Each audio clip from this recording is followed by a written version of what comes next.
यज्ञाय आचरतः कर्म एक ज्ञान अवस्थित चेतस एનું ચિત્ત ક્યાં છે? જ્ઞાનમાં અવસ્થિત જ્ઞાનનિષ્ઠ જે છે.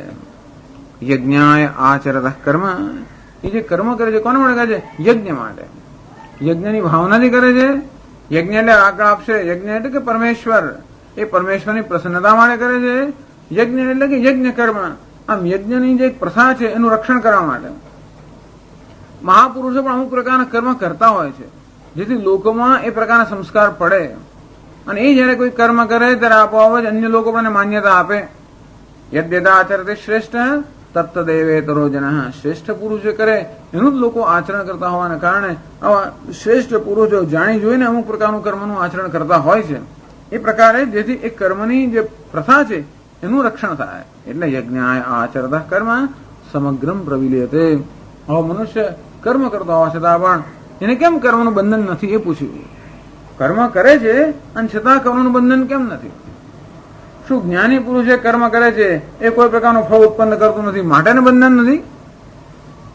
કે પછી એ કર્મથી લેપાતો નથી માટે બંધન નથી?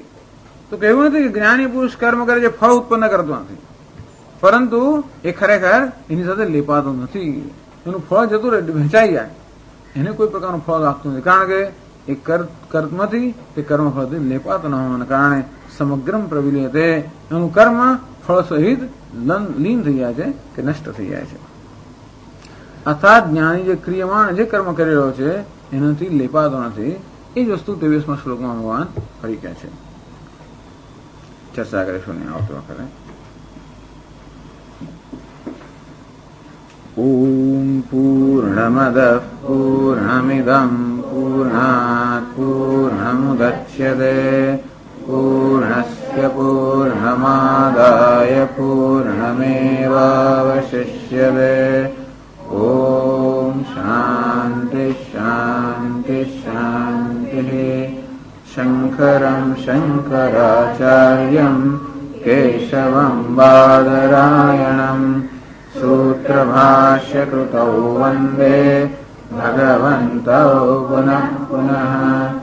ઈશ્વરો ગુરુરાત્મેતિ મૂર્તિભેદવિભાગિને વ્યોમવદ્વ્યાપ્તદેહાય દક્ષિણામૂર્તયે નમઃ. ઓમ શાંતિ શાંતિ શાંતિ. હરિ ઓમ શ્રી ગુરુભ્યો નમઃ. હરિ ઓમ. ઓમ નારાયણ પરો વ્યક્તાત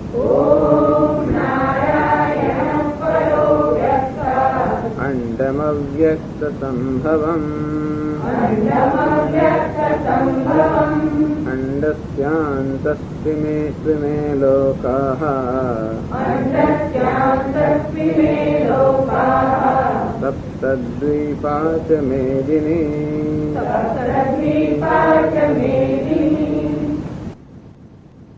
નિરાશીર્યત ચિત્તાત્મા ત્યક્ત સર્વ પરિગ્રહઃ શારીરં કેવલં કર્મ कुर्वन्नाप्नोति किल्बिषम् यदृच्छालाभसन्तुष्टः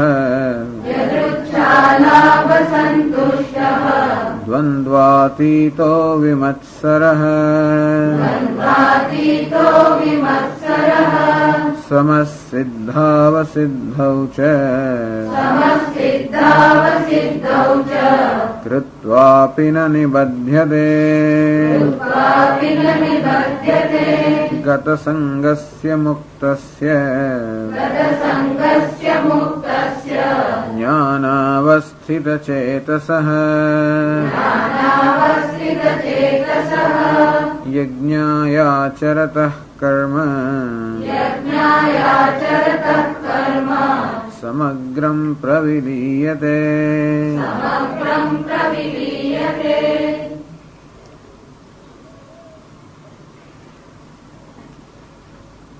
આગળના એટલે કે 20મા શ્લોકમાં ભગવાને જે વસ્તુ કહી, ત્યક્ત્વા કર્મફલાસંગમ ઇતિ અનેન શ્લોકેન કહ્યું આગળ કે આમ તો નિષ્ક્રિય બ્રહ્માત્મ દર્શન સંપન્ન, આત્મા જ બ્રહ્મ છે, બ્રહ્મ નિષ્ક્રિય છે, આમ બ્રહ્મ જે નિષ્ક્રિય છે એ જ આત્મા છે, એ પ્રકારના દર્શનમાં જે સંપન્ન, એ પ્રકારના દર્શનમાં જે નિષ્ઠ છે, એને કોઈ પ્રકારના કર્મનું પ્રયોજન રહેતું ન હોવાને કારણે કર્મનો ત્યાગ થઈ જાય એવું આપણે સામાન્ય રીતે અપેક્ષા રાખી શકીએ. અને છતાં કુતશ્ચિન નિમિત્તાત કોઈ કારણે પ્રારબ્ધને કારણે કદાચ એનાથી કર્મનો ત્યાગ ન થયો, આ ઉપાધિનો ધર્મ છે.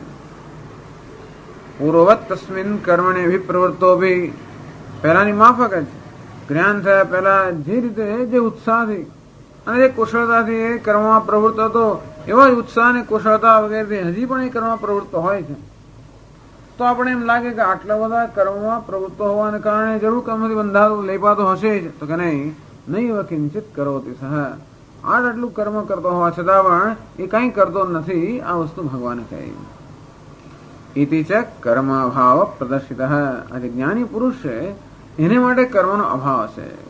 લોક દ્રષ્ટિથી ઘણું બધું કર્મ કરતો હોવા છતાં પણ પોતાની દ્રષ્ટિથી કંઈ પણ કર્મ કરતો નથી, આ રીતે કર્મનો અભાવ જ્ઞાની પુરુષમાં ભગવાને પ્રદર્શિત કર્યો.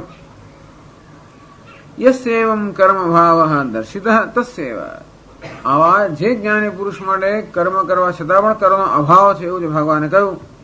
એની જ વાત આ 23મા શ્લોકમાં કરે છે. ગત સંગસ્ય મુક્તસ્ય, આવો જ જ્ઞાની ગત સંગ અર્થાત સર્વ સંગમાંથી જે મુક્ત છે, અને મુક્ત ગત જે સર્વ સંગથી રહિત છે, જે મુક્ત છે, જેનું ચિત્ત જ્ઞાનમાં જ નિષ્ઠ છે, અને જેનું સર્વ કર્મ યજ્ઞ માટે જ થઈ રહ્યું છે, કે યજ્ઞની ભાવનાથી યજ્ઞ દૃષ્ટિથી જ થઈ રહ્યું છે.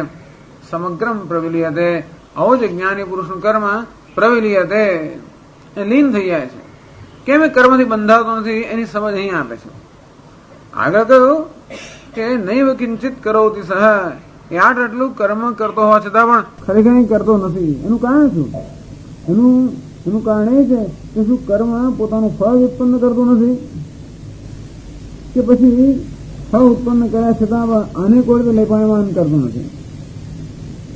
આ તો કહે છે કે સમગ્રમ પ્રવિલિયતે, કર્મ પોતાના ફળ સહિત નષ્ટ થઈ જાય, એટલે કર્મ ફળ ઉત્પન્ન કરતું જ નથી. એમ કહી શકાય કે આ કર્મ જ્ઞાની માટે કોઈ ફળ ઉત્પન્ન કરતો નથી. કદાચ લૌકિક રીતે ફળ ઉત્પન્ન કરે, કર્મ કરવામાં આવે છે એટલે કોઈનું કોઈ ફળ ઉત્પન્ન થાય, છતાં પણ જ્ઞાની માટે કોઈ પ્રકારનું ફળ ઉત્પન્ન કરતું નથી. જ્ઞાની માટે એ કર્મ પોતાના ફળ સહિત જ લીન કે નષ્ટ થઈ જાય છે. આ ક્રિયમાન કર્મની વાત કરી કે પ્રારબ્ધ કર્મને કારણે એ ખૂબ પ્રવૃત્તિ જેવી તો છે એના પ્રારબ્ધને કારણે, પરંતુ પ્રારબ્ધને કારણે જે કર્મ કરી રહ્યો છે જેને વેદાંતમાં ક્રિયમાણ કે આગામી કર્મ કહેવામાં આવે છે, એ આગામી કર્મ એનો કોઈ સંશ્લેષ, કોઈ પ્રકારનો સ્પર્શ હોતો નથી. એટલે મધુસૂદનજી આ વિષયમાં એક વસ્તુ કહે છે કે જે સંચિત કર્મ છે એ જ્ઞાનથી નષ્ટ થઈ જાય, આગામી કર્મ છે એ નષ્ટ નથી થતા. એ શું થાય છે? એને કોઈ પ્રકારનો એની સાથે સંશ્લેષ, એનો કોઈ લેપ નથી, એનાથી નિર્લેપ રહે.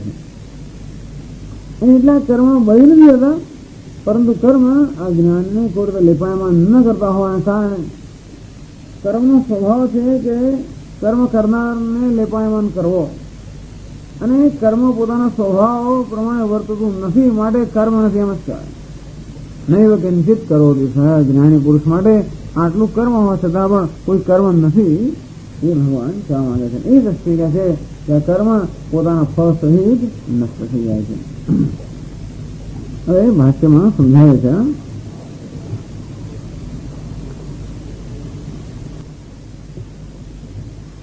ગત સંગસ્ય સર્વતઃ નિવૃત્તાસક્તેઃ મુક્તસ્ય નિવૃત્ત ધર્માધિબંધસ્ય જ્ઞાનાવસ્થિતચેતસઃ જ્ઞાને એવ અવસ્થિતં ચેતો યસ્ય તોયં જ્ઞાનાવસ્થિતઃ स्वचेताः तस्य यज्ञाय यज्ञनिवृत्त्यर्थम्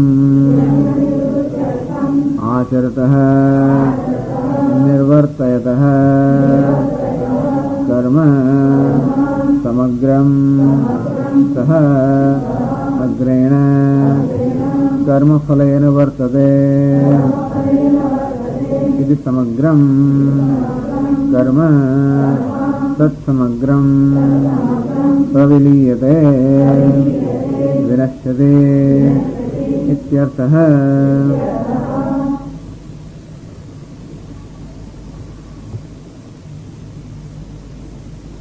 गत संगस्य सर्वतः निवृत्त आसक्ते है। संग એટલે કે આસક્તિ સર્વતઃ નિવૃત્ત આસક્તે સર્વ રીતે એની આસક્તિ માંથી જે મુક્ત છે. કર્મમાં પણ જેને આસક્તિ નથી, કર્મફળમાં પણ આસક્તિ એટલે કર્તૃત્વ પણ નથી, ભોક્તૃત્વ પણ નથી. ભોક્તૃત્વ ક્યારે હોય કે ભોગવવાની ઈચ્છા હોય ત્યારે. એવું કઈ ભોગવવાની ઈચ્છા નથી, કારણ કે એ તૃપ્ત છે, નિત્ય તૃપ્ત હોવાને કારણે બીજી કોઈ તૃપ્તિની આવશ્યકતા નથી, એમાં કોઈ ભોક્તૃત્વ નથી. અને જયારે કઈ ભોગવવાનું નથી, મેળવવાનું નથી, પ્રાપ્ત કરવાનું નથી, તો પછી કર્મ કરવાની પણ આવશ્યકતા ન હોવાને કારણે કર્તૃત્વ પણ નથી. અને કર્તૃત્વ અને ભોક્તૃત્વ, મૂળ ભોક્તૃત્વમાંથી કર્તૃત્વ જન્મે છે. મૂળ આપણી ભોગવવાની ઈચ્છા, સુખી થવાની ઈચ્છા, અને એ પેલી અસંતોષ કે અતૃપ્તિ પોતાના વિશે એમાંથી જન્મતી હોય. આવી સુખી થવાની કે ભોગવાની ઈચ્છા હોય ત્યાં સુધી ભોક્તૃત્વ રહે, અને એ માણસ પોતે કર્મ કરાવે, એમ કરે કર્તૃત્વ. સર્વતઃ નિવૃત્ત આસક્તે હે. કર્તૃત્વ અને ભોક્તૃત્વ, કર્મ અને કર્મફળ સર્વ આસક્તિમાંથી જે મુક્ત છે. આસક્તિમાં મુક્ત એટલે જેને કોઈ પ્રકારનો આગ્રહ નથી, એનો કોઈ સ્વતંત્ર સંકલ્પ નથી. યસ્ય સર્વે સમારંભ કામ સંકલ્પ વર્જિતા. કામના અને સંકલ્પ, કામ જન્મે છે સંકલ્પમાંથી. કેવો પ્રકારનો સંકલ્પ? આ કરી નાખીએ, આ પૂરું થઈએ, આ બનીએ, આ મેળવીએ, એવા પ્રકારના સંકલ્પમાંથી પછી વિશિષ્ટ ઈચ્છાઓ જન્મે કે આ વસ્તુ કરવી જોઈએ, આ મારે જોઈએ છે, આ સંકલ્પ પૂરો કરવા માટે. અને સંકલ્પમાંથી કામના જન્મે, અને કામનામાંથી કર્મ જન્મે.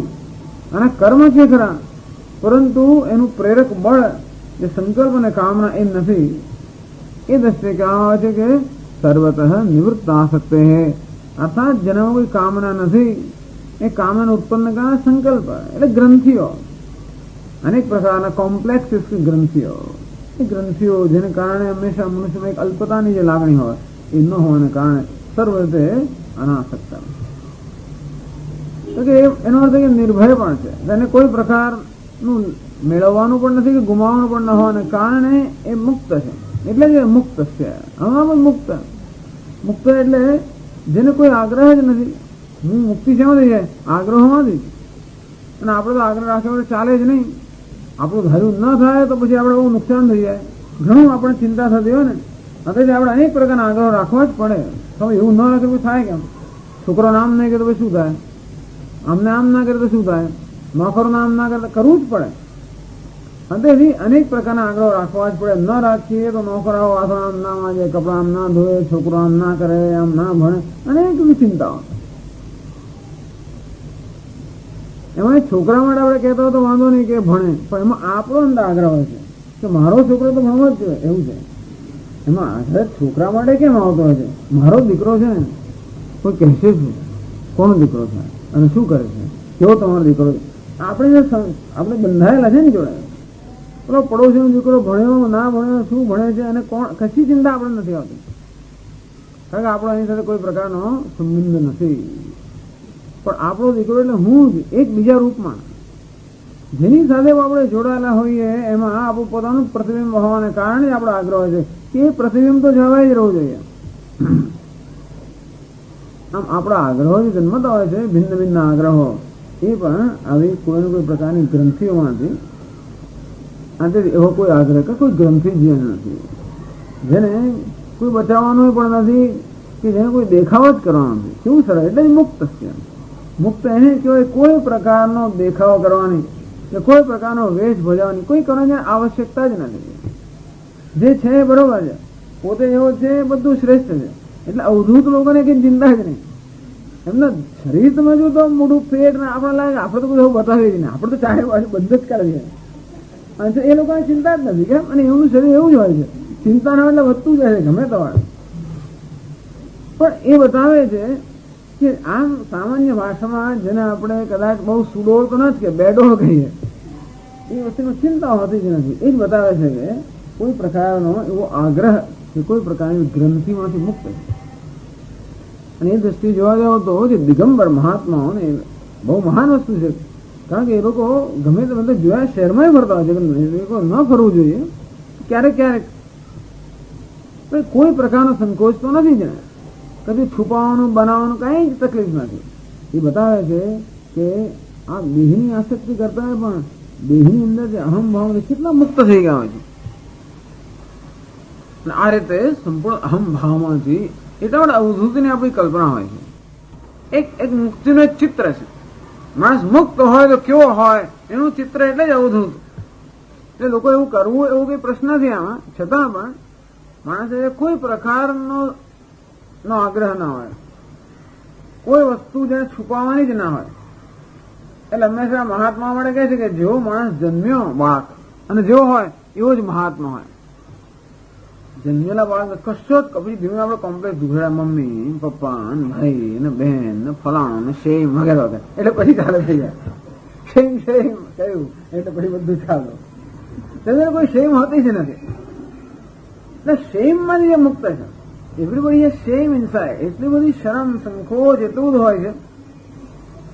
એને કારણે બહુ જ કૃત્રિમ આવું વર્તન હોય છે, ઘણું બધું શારીરિક દ્રષ્ટિએ માનસિક દ્રષ્ટિએ ઘણું બધું શેમ. અને એટલે કહેતા મને સંકોચ થાય, પ્રશ્ન પૂછતા સંકોચ થાય ને આપણને શું થશે શું કહે છે.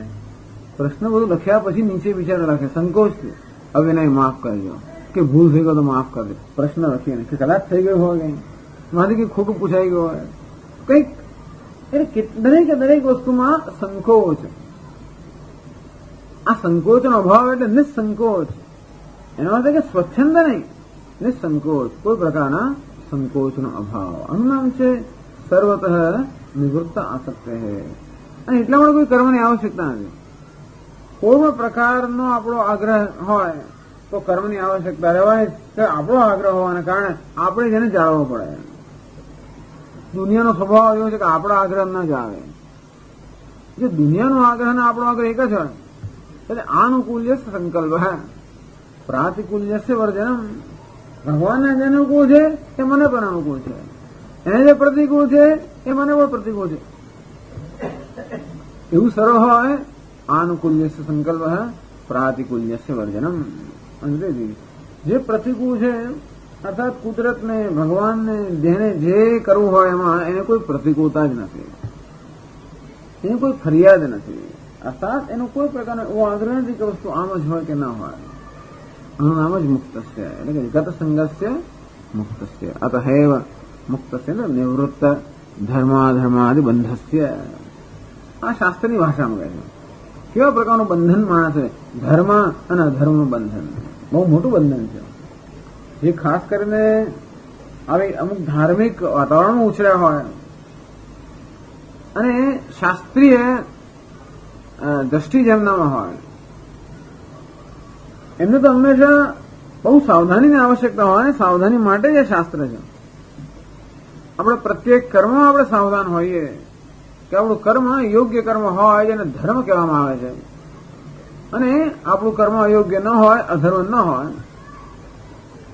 અને આ પ્રકારનું માણસ હંમેશા એક સાવધાની હોય, સભાનતા હોય કે હું આ જે કરી રહ્યો છું એ યોગ્ય હોવું જોઈએ, એ ધર્મને અનુરૂપ શાસ્ત્રને અનુરૂપ હોવું જોઈએ અને એનું ઉલ્લંઘન ન થવું જોઈએ. આ વસ્તુ યોગ્ય છે. પણ આપણે એક બંધન છે કે આ કરું તો સારું કહેવાય ને આ ન કરું તો સારું ન કહેવાય. કે ધર્મ અને અધર્મની પાછળ પણ એનું મૂળ તો અહંકારમાં જ છે. જ્યાં કર્તૃત્વ છે, જ્યાં હું કર્મ કરી રહ્યો છું એ પ્રકારનું અભિમાન છે, ત્યાં જ પછી આ કર્મ સારું અને આ કર્મ ખરાબ એ પ્રકારનું એ કર્મ માટેનો પણ નિશ્ચય થાય. કોઈ કર્મ પોતાના સ્વરૂપથી સારું ખરાબ છે ને કઈ બીજો કોઈ કર્મ તો ખરાબ નથી. બ્રાહ્મણ માટે જે કર્મ ખરાબ હોય એ કદાચ વૈશ્ય માટે ખરાબ ના હોય તો શૂદ્ર માટે ખરાબ ના હોય. તો આ કર્મ કેમ ખરાબ થયું? કર્મના સ્વરૂપથી એ ખરાબ નથી, એ આમ વ્યક્તિ કરે માટે ખરાબ છે ને. નહીં તો ચંડાળનો અમુક ધર્મ હોય એને કર્મ એના માટે ખરાબ નથી. વ્યાસ જે કર્મ કરતો એના માટે ખરાબ નથી, કારણ કે એ પોતાના ધર્મને અનુરૂપ કરે છે.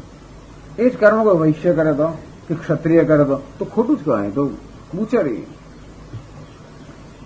અને કર્મ સારું અને ખરાબ ખરેખર તો અધિકારી પરથી નિશ્ચિત થતું હોય છે, કર્મ પરથી નહીં. અને ક્ષત્રિય હોય, રણ મેદાનની અંદર હોય અને કદાચ કોનો હુમલો કરે, કોનો પ્રાણ લઈ લે તો પણ એને અધર્મ નથી કહેવામાં આવતો. એનું એ જ માણસ એના ઘરમાં એવી તો હુમલો કરીને પ્રાણ લઈ લે તો એને તરત જન્મ પૂરું. કેમ? કારણ કે એ અધર્મ છે. ક્ષત્રિયનો આ ધર્મ ક્યાં? તો કે રણ મેદાનમાં, ઘરમાં નહીં, કુવામાં જઈને બધે એનો તલવારો ચલાવ્યા કરતો. એવું કહે લોકો, તરત પોલીસ આવીને પકડી જાય. એ જ માણસો, એ સરકાર આપણે જયારે સૈન્યમાં મોકલે, આપણે બંદૂક આપીને મોકલે, એ જો પોળમાં બંદૂક લઈને ફરતો તમને એ જ નહીં, એ જ લોકો તમને પૂરે છે. કેમ? કારણ કે આ જગ્યાએ અધર્મ છે. અત્યારે તમે કોણ છો? અત્યારે નાગરિક છો, સૈનિક નથી. સૈનિક ક્યારે કહેવાય? જયારે સૈન્યમાં હોય ત્યારે. એટલે એવું નહીં કે કર્મ ખરાબ છે કે સારું છે. અમુક વસ્તુ કરવી ખરાબ જ છે. મચ્છર મારવા એ ખરાબ છે એવું તો ના કહેવાય. હવે આપણું પેલું IRS ઉપર ગયું છે ને સેટેલાઇટ, એના પરથી જાત જાતની એ લોકોને બધી ઇન્ફોર્મેશન, બધી માહિતી મળે છે કે કઈ જગ્યાએ માછલીઓ છે એની માહિતી ઉપરથી મળે. ફોટોગ્રાફ લે ને, માછીમારોને ખબર ના પડે પહેલા, એમને અટકળથી લોકો ક્યાં ને ક્યાં જાય અને ઘણા કલાકો દિવસ સુધી રાહ જોવે અને કદાચ માછલી મળે તો સારું છે, ન પણ મળે. હવે તો પહેલેથી એમને સૂચના આપવામાં, માહિતી આપવામાં આવે કયા જગ્યાએ માછલીઓનો સમૂહ છે ત્યાં જ જાય બધા અને આરામથી ખૂબ બધું માછલી પકડીને આવે. મ્યુનિસિપાલિટી વાળાને કે અમુક જગ્યાએ મચ્છરો છે ત્યાં જઈને પછી દવા છાંટે બરોબર અને મચ્છરનો મોટા સમૂહો સંહાર થાય. હવે એ કર્મને આપણે શું અધર્મ કહીશું કે ધર્મ કહીશું? શું કહીશું? આ તો ભાઈ લોકોના રક્ષણ માટે છે ને. મચ્છરો કાં તો મચ્છરોને તમે બચાવો તો માણસોને મારે હોસ્પિટલ બાંધવી પડે, કારણ કે એવા બધા જાતના મેલેરિયા થતા હોય છે. અંતેથી મચ્છરોને માર્યા વગર છૂટકો જ નથી. તો એ લોકો કરે એમનો ધર્મ છે, માનો કે એમનું આ કાર્ય નિયત થયું છે, અંતેથી એ પણ અધર્મ નથી થતો. એટલે મારવું એ અધર્મ છે એવું નથી. અર્થાત કોઈ પણ કર્મ પોતાના સ્વરૂપથી ધર્મ કે અધર્મ છે એ નક્કી થતું નથી. દેશ, કાળ, પરિસ્થિતિ અને અધિકારી આ બધા પ્રમાણે નક્કી થાય કે આ કર્મ ધર્મ છે કે અધર્મ છે. આ દેશ, કાળ, પરિસ્થિતિ પણ અધિકારી જતો રહ્યો, આમાં શું થયું? અધિકારી જ નથી કોઈ. એને કારણે કોઈ કર્મ ધર્મ કે અધર્મ એવું નથી. એનો અર્થ એવો નથી કે માણસ સ્વચ્છંદ છે કે ધર્મનું પાલન કરતો નથી કે અધર્મનું આચરણ કરે છે એવું કહેવાનો હેતુ નથી. પરંતુ એ હું ધાર્મિક છું કે અધર્મી છું એ પ્રકારની ગ્રંથિમાંથી એ મુક્ત હોવાને કારણે એ મુક્ત છે. અત્યારે આપણે કોઈ પણ કર્મ કરતા પહેલા હંમેશા સંભાળ લેવી પડે કે આ બરોબર છે કે નહીં, અયોગ્ય છે કે નહીં, આપણે સંભાળ લેવી પડે. એનું પરિણામ કેવું આવશે? આપણે ધારેલું પરિણામ આવશે, ઈચ્છે એવું પરિણામ આવશે કે નહીં? હું આ કર્મ કરીશ તો એનાથી કેવું દેખાશે? લોકો શું કહેશે? સમાજ શું કહેશે? કુટુંબ શું કહેશે? ફલાણા શું કહેશે? હિન્દુસ્તાનમાં ખાસ આ ધર્મ જ વસ્તુ છે કે લોકોએ ધ્યાનમાં રાખીને કર્મ, એનું નામ જ ધર્મ. આ વસ્તુ બીજે નથી. પશ્ચિમના દેશોમાં લોકો જે કહેવાનું હોય કે મને શું લાગે છે એમ કરવું એ સારું નથી, સારું છે એમ નથી કહેતા. પણ આપણે જો ધર્મ એટલે બસ લોકો શું કહે છે, સમાજ, આ બધી વસ્તુને ધ્યાનમાં રાખીને જ કર્મ કરવાનું. એટલે ધર્મ વિચાર તો બહુ સારો છે, પણ એના પરિણામ રૂપે લોકોમાં એક પ્રકારની આ બહુ સખત ગ્રંથિ, એક બહુ સખત શું કહેવાય, ભય એક પેસી ગયો છે કે લોકો શું કહેશે. શંકરાચાર્ય પોતે કહે છે ને, શિષ્ટ શું છે? શિષ્ટ ગર્હણા પરિજિહાસયા. આ જ્ઞાની પુરુષ કર્મ કેમ કરે છે? તો કે શિષ્ટ લોકો એની નિંદા ન કરે એટલા માટે. શિષ્ટ લોકોની નિંદામાંથી બચવા એવો એમનો કોમ્પ્લેક્સ હશે ને, એ જયારે કારણ આપે છે કે જ્ઞાની પુરુષ કેમ કરવા પ્રવૃત્ત છે. એટલે એમણે પોતે જ દ્રષ્ટાંત આપ્યું. શિષ્ટ ગર્હણા પરિજિહાસયા લોક સંગ્રહ ચિકિત્સા વા. એટલે લોક સંગ્રહ ચિકિત્સા લોક સંગ્રહ એટલે કે લોકોને સન્માન વાળવા. તો બીજું કારણ એમણે આપ્યું કે શિષ્ટ ગર્હા પરિજિહિષયા, એટલે કે શિષ્ટ લોકો તો આપણી નિંદા ન કરે એની નિંદાઓથી બચવા માટે. એટલે આપણે આ ધર્મ વસ્તુ આપવામાં આ પ્રકારના ભય સૂક્ષ્મ રીતે ઉત્પન્ન કરતું હોય છે. અને એટલા માટે આપણે હંમેશા આપણે જે કંઈ પણ કર્મ કરીએ એમાં પણ બીજા બધા લોકો શું કહેશે એટલા માટે લોકો તો પાયમાં લગ્ન કરે તરફ પેલા 40 ઘોડા તો અમારા 25 ઘોડા 50 ઘોડા હોય છે એમ કરી કરીને લોકો દેવું કરી કરીને ચાલો દીકરી પરણાવે એટલે પછી દહેજ આપવાનું હોય ને આપે જુદી વાત છે, પણ અમે તો પટેલ છીએ અને એટલા માટે અમુક તો થવું જ જોઈએ, આટલા જમવા બોલાવવા જ જોઈએ, આમ તો કરવું જ જોઈએ. લોકો શું કહે છે અને એને કારણે દેવું કેટલા લોકો એમાં બરબાદ થઈ જવા છે. ટૂંકમાં ઘણા બધા કર્મ જે આપણે કરતા હોઈએ કે નથી કરતા, આપણે ઈચ્છા તો એ ન કરીએ અને નહીં ઈચ્છા તો પણ કરીએ એટલા માટે કે બીજા શું કહેશે. તો કે એક રીતે બીજા શું કહેશે એ પણ ધ્યાનમાં લેવાવું જોઈએ. એવું નથી કે ન લેવાવું જોઈએ, કારણ કે આ ધર્મનો હેતુ એ છે કે મનુષ્ય કોઈ એક આઇસોલેટેડ કે એકાકી વ્યક્તિ નથી, પરંતુ એક સમૂહની અંદર હોવાને કારણે, સમાજમાં હોવાને કારણે એ જે કંઈ કરે એની સમાજ પર અસર થતી હોય ને વળી સમાજ જે કરે એની અસર થતી હોવાને કારણે આપણે જે કહીએ કરીએ એમાં આ બધી વસ્તુને ધ્યાનમાં લેવાની આવશ્યકતા છે. સબ ડર આપણામાં છે, ડરથી આપણે ઘણું બધું કરતા હોઈએ છીએ. એટલે આવો ધર્મ અને અધર્મનો ખ્યાલ જેનામાં આ પ્રકારનું વ્યક્તિત્વનું અભિમાન હોય એનામાં જ હોય છે. આ પ્રકારના અભિમાનથી મુક્ત છે. એટલે કે ધર્મનો એ અધર્મનું આચરણ કરે છે એવું નથી, પરંતુ કોઈ પ્રકારના અભિમાનથી મુક્ત હોવાને કારણે નિવૃત્ત ધર્માધર્માદિબંધસ્ય, આ ધર્મ અને અધર્મના બંધનથી જે મુક્ત છે એટલે કે જે મુક્તસ્ય. હવે કર્તૃત્વ ભોક્તૃત્વાદિ અધ્યાસ શૂન્ય છે એનાથી આગળ પણ એ દેખાય નહીં. કર્તૃત્વ અને ભોક્તૃત્વના અધ્યાસથી મુક્ત છે કે ધર્મ અને અધર્મની સભા ગ્રંથિઓથી જે મુક્ત છે. જ્ઞાનાવસ્થિત ચેતસ, જ્ઞાને અવસ્થિતમ ચેત યસ્ય સહ જ્ઞાનાવસ્થિત ચેતા તસ્ય જ્ઞાનાવસ્થિત ચેતસ. ચેતસ એટલે કે મન, જેનું અવસ્થિત એટલે કે નિષ્ઠ, જેનું મન જ્ઞાનમાં જ નિષ્ઠ છે, અર્થાત જેનું અંતઃકરણ કે મન જ્ઞાનમાં જ નિષ્ઠ છે કે જ્ઞાનાવસ્થિત ચેતસ.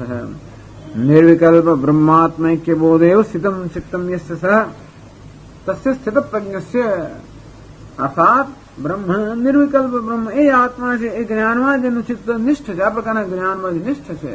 અવસ્થિત પ્રજ્ઞા એટલે કે જે જ્ઞાનાવસ્થિત ચેતસ. એટલે કહે છે કારણ કે ગત સંગ છે અને તેને કારણે કે કોઈ પ્રકારનો સંગ કે આગ્રહ ન હોવાને કારણે મુક્ત છે. અને આ પ્રકારનું ધર્મ અધર્મ વગેરેનું કોઈ સંઘર્ષ ન હોવાને કારણે જેનું મન કેવું છે નિષ્ઠ છે. નિષ્ઠ જયારે આપણું મન ત્યારે જ હોય જયારે આ પ્રકારના સંઘર્ષમાંથી મુક્ત હોય. એ સંઘર્ષ હતા ધર્મ અધર્મ સારું ખોટું વગેરે એમાંથી મુક્ત છે, એના માટે નિષ્ઠ છે. કેમ મુક્ત છે? કે સર્વ આસક્તિથી રહિત છે. તો આવો મનુષ્ય જયારે કર્મ કેમ કરે છે? પ્રારબ્ધવશાત યજ્ઞાય, યજ્ઞાય એટલે યજ્ઞ નિવૃત્ત્યર્થમ, એટલે કે યજ્ઞ સંપન્ન કરવા માટે, નિવૃત્તિ એટલે સંપન્ન કરવું, યજ્ઞ સંપન્ન કરવા માટે. અર્થાત એવું કહી શકાય કે કદાચ જ્યોતિષ્ઠોમાદિ યજ્ઞ સંરક્ષણાર્થમ, હવે મહાપુરુષ હોય એ ખરેખર યજ્ઞ કર્મ ખૂબ કરતો હોય, યજ્ઞનું રક્ષણ કરવા માટે. યદ્યદાચરતિ શ્રેષ્ઠ તત્તદેવેતરો જનઃ, જે હંમેશા શ્રેષ્ઠ પુરુષ કરતા હોય એનું સામાન્ય મનુષ્યો આચરણ કરતા હોવાને કારણે એવા યજ્ઞ યાગ આદિ શાસ્ત્રીય કર્મ છે એનું અનુષ્ઠાન કરતા હોય છે.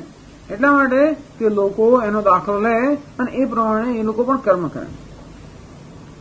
એટલે જ્યોતિષ્ઠોમાદ યજ્ઞ શ્રેષ્ઠાચરત્વેન લોક પ્રવૃત્ત્યર્થમ, તો લોકો પણ એમાં પ્રવૃત્ત થાય એ માટે પોતે શ્રેષ્ઠ હોવાના કારણે એ પણ જ્યોતિષ્ઠો વગેરે યજ્ઞ કર્મ કરતો હોય છે. યજ્ઞાય આચરત, અથવા યજ્ઞનો અર્થ યજ્ઞ યજ્ઞાય વિષ્ણવે યજ્ઞો વૈ વિષ્ણુ, યજ્ઞ શબ્દનો અર્થ છે વિષ્ણુ, અને એટલા માટે ભગવતઃ વિષ્ણુ નારાયણસ્ય પ્રીતિ સંપત્ત્યર્થમ, અથવા એ ભગવાન વિષ્ણુ કે નારાયણ એનો પ્રેમ અથવા એને અર્પણ કરવાના હેતુથી એ કર્મ કરતો હોય. યજ્ઞ શબ્દના બે અર્થ થયા. એક તો યજ્ઞ એટલે પ્રસિદ્ધ યજ્ઞ, પ્રચલિત અર્થમાં જે યજ્ઞ છે જ્યોતિષ્ઠોમ વગેરે, અથવા યજ્ઞ એટલે વિષ્ણુ. તેથી જે કર્મ કરતો હોય ભગવાનને અર્પણ કરવાની ભાવનાથી જ કરતો હોય, આમ સ્વાભાવિક રીતે ભાવનાની દ્રષ્ટિને કારણે આપોઆપ એનું જે કર્મ હોય એ યજ્ઞ માટે જ થતું હોય. સામાન્ય મનુષ્ય ભાવના કરવી પડે કે આ યજ્ઞના હેતુથી કરું છું, ભગવાનને પ્રસન્ન કરવા માટે કરું છું, પરંતુ આમાં પોતાની કોઈ પ્રસન્નતાની જરૂર ન હોવાને કારણે આપોઆપ જ જે કર્મ થાય ઈશ્વરને પ્રસન્ન કરવા માટે જ થતું. એટલે કે યજ્ઞાય યજ્ઞ નિવૃત્ત્યર્થમ આચરતઃ નિર્વર્તયતઃ કર્મ સમગ્રમ પ્રવિલીયતે. આ સમગ્રમ એ કર્મનું વિશેષણ છે. સમગ્ર એટલે બધું જ નષ્ટ થાય એમ કહેવાય, પણ સમગ્રમ કર્મ પ્રવિલીયતે. સમગ્રમ શબ્દ છે એ કર્મનું વિશેષણ હોવાને કારણે કહે છે સમ અને અગ્ર. સમ એટલે સહ, સમનો એક અર્થ થાય છે સહ. જેવી રીતે સંગમ આપણે જયારે કહીએ, સંગમ એટલે સહગમનમ, બે નદીઓ ભેગી જતી હોય સાથે એને સંગમ કહે. તો સમ શબ્દો નીકળે છે સહ, અને સમનો અર્થ સમ્યક એવો પણ થાય, પણ એ સહ એટલે સમગ્રમ. સમ અગ્રમ, સમ એટલે સહ, અગ્રમ, અગ્રમ એટલે જે આગળ હોય છે તે કર્મની આગળ જે હોય એટલે કર્મફળ. એટલે અગ્ર શબ્દનો અર્થ કર્યો કર્મફળ, અને સમ શબ્દનો અર્થ કર્યો સહ. એટલે કે કર્મફળની સાથે આ કર્મ પ્રવિલીયતે વિનશ્યતિ, આ કર્મ પોતાના ફળ સહિત નષ્ટ થઈ જાય છે. કોના માટે? જ્ઞાની પુરુષ માટે. કર્મ આ ફળ સહિત જ્ઞાની પુરુષ માટે નષ્ટ થઈ જાય છે. અને એટલામાં નહીં, નીલકંઠ એવું કહેતા હતા, અયમ ચ ક્રિયમાણ કર્મ પ્રલય વિદ્યુત દૃષ્ટ્યા એવ. અર્થાત ભગવાન જયારે એમ કહે છે કે આ જ્ઞાની પુરુષ જે કર્મ કરે એ પોતાના ફળ સહિત નષ્ટ થઈ જાય છે, એ ખાલી વિદ્વાનની દ્રષ્ટિથી. સ્વાભાવિકસ્ય તેષામ ફલ જનન સામર્થ્યસ્ય વન્ય ઉષ્ણવત અપ્રત્યાખ્યત્વાત. જેમ જ્યાં અગ્નિ હોય ત્યાં આગળ આપોઆપ જ ઉષ્ણતા હોવી જ જોઈએ, તેમ જ્યાં કર્મ થતું હોય તેનું ફળ ઉત્પન્ન થવું જ જોઈએ. અને તેથી કર્મ પોતાના સ્વભાવનો ત્યાગ નથી કરતું. આ જ્ઞાની કરે છે માટે કર્મનો સ્વભાવ એ રીતે બદલાઈ નથી જતો કે પોતાનું ફળ ઉત્પન્ન કરતું નથી, પરંતુ કર્મ સામાન્ય રીતે કર્મ કરનારને લેપાયમાન કરતું હોય છે. એ દ્રષ્ટિએ કહેવામાં આવે છે કે એને માટે આ કર્મ નષ્ટ થયા, કારણ કે આ કર્મ કે એનું ફળ એને લેપાયમાન કરતું નથી. કર્મ જરૂર પોતાનું ફળ જન્માવે છે, પરંતુ જ્ઞાની પુરુષને એની કોઈ પણ અસર ન થતી હોવાને કારણે એની દ્રષ્ટિએ આ કર્મ પોતાના ફળ સહિત નષ્ટ થઈ જાય છે. અતઃ એવ જ્ઞાનેન પૂર્વકર્મણામ દાહ ઉત્તરેષામ અશ્લેષશ્ચ શ્રૂયતે ન તો ઉત્તરેષામ વિદાહ. એટલે બ્રહ્મસૂત્ર કહે છે, અને છાંદોગ્યમાં પણ કહે છે, તદ્યથા ઐશિક તૂલમ અગ્નૌ પ્રોતમ પ્રદૂયેત એવં હસ્ય સર્વે પાપમાનઃ પ્રદૂયન્તે તમ વિદિત્વા ન કર્મણા લિપ્યતે પાપકેન. અર્થાત જે સંચિત કર્મ નષ્ટ થઈ જાય અને જે ક્રિયમાણ કર્મ છે એ નષ્ટ ના થાય, પરંતુ એને સ્પર્શે નહીં. જેવી રીતે કમળને જળ સ્પર્શી ન શકે તે રીતે કર્મફળ આ જ્ઞાનીને સ્પર્શતું નથી, જરૂર એનું ફળ ઉત્પન્ન કરે. તો શું થાય છે ફળનું? જ્ઞાની કર્મ કરે, કર્મનું ફળ ઉત્પન્ન થાય, એની જો ન લાગતું તો કોને લાગે? ક્યાંક તો જવું જોઈએ. એટલે તત્વબોધમાં એ વસ્તુ આવેલી, તસ્ય પુત્રાઃ દાયમુપયંતી સુહૃદ સાધુ કૃત્યામ દ્વિષંત પાપ કૃત્યામ. તો આ જ્ઞાની પુરુષ જે હોય એના પુત્રો જે હોય એની સંપત્તિ કોને મળે? પુત્રાઃ દાયમુપયંતી, એનું જે કઈ ધન સંપત્તિ હોય એના બાળકોને મળે, અત્યારે વારસદારોને મળે. એનો વારસો કોને મળે? વારસદારોને મળે. પણ એને પુણ્ય મળે એવું નહીં, એ વારસદારના એમના સ્વભાવ બરાબર લાગે છે. સુહૃદ સાધુ કૃત્યામ, જે કે પુણ્ય કર્મ જ્ઞાનીએ કર્યું હોય એ સુહૃદ અર્થાત જે સજ્જનો હોય અને જે એની સેવા વગેરે કરતા હોય એને પ્રાપ્ત થાય. દ્વિષંત પાપ કૃત્યામ, અને એના વડે જે કંઈ પાપ કર્મ થયું હોય, કંઈ પણ થયું હોય, તો જે લોકોનો દ્વેષ કરતા હોય એને એનો પાપ કર્મ જાય, જે લોકો એના મિત્ર હોય એને એનું પુણ્ય કર્મ જાય, અને એના વારસદાર હોય એનો વારસો જાય. એની પાસે કશું ના રહે, એ તો પછી જન્મ લેવો પડે. જો કશું રહી ગયું, ભવત્યત્યાગિનામ પ્રેત્ય ન તો સંન્યાસિનામ ક્વચિત અનિષ્ટમ ઇષ્ટમ મિશ્રમ છે ત્રિવિધમ કર્મ ફલમ. આમ કર્મનું ફળ ઇષ્ટ, અનિષ્ટ અને મિશ્ર, આવું 3 પ્રકારનું હોય. ભવતી અત્યાગિનામ પ્રેત્ય, અત્યાગી લોકો છે અથવા જ્ઞાની લોકો છે એમને આ પ્રકારનું પ્રેત્ય એટલે કે મૃત્યુ પછી આ પ્રકારનું કર્મફળ હોય. ન તો સંન્યાસિનામ ક્વચિત, પરંતુ જે વાસ્તવિક અર્થમાં સંન્યાસી છે આ સર્વ ફળથી મુક્ત છે, એટલે એને ફળ મળતું નથી. જો એમનું કશું એને મળ્યું, જો વારસો એની સાથે આવ્યો હોત, કંઈક વાસના રહી ગઈ હોત તો સાપ બનીને આવે પાછું, કંઈક બનીને આવવું પડે. કંઈ પણ જો મનમાં રહી ગયું હોય તો જરૂર એનું ફળ ભોગવા માટે આવવું પડે. આ સર્વ રીતે મુક્ત હોવાને કારણે એનું સમગ્રમ પ્રવિલીયતે.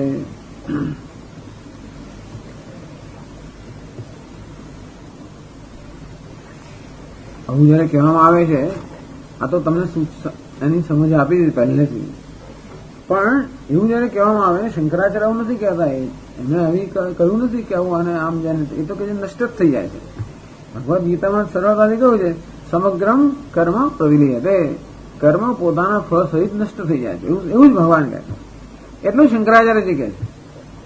એટલે તરત જ પછી પ્રશ્ન થાય, ના ભુક્તમ ક્ષીયતે કર્મ. એવો નિયમ છે કે કર્મ ક્યારે પણ ભોગવ્યા વગર ક્ષીણ થાય છે, એવો નિયમ છે. અને આ જ્ઞાની પુરુષ પણ જો કર્મ કરતા હોય તો કેમ એમનું કર્મ નષ્ટ થઈ જાય છે, એવું કેવું બની શકે? આવો પ્રશ્ન ઉપસ્થિત થાય.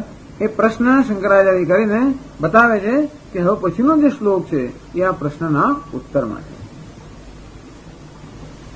24મા શ્લોક પહેલા કહે છે, કસ્માત પુનઃ કારણ ક્રિયમાણં કર્મ સ્વકાર્યારંભમ અકુર્વત સમગ્રમ પ્રવિલીયતે ઇતિ.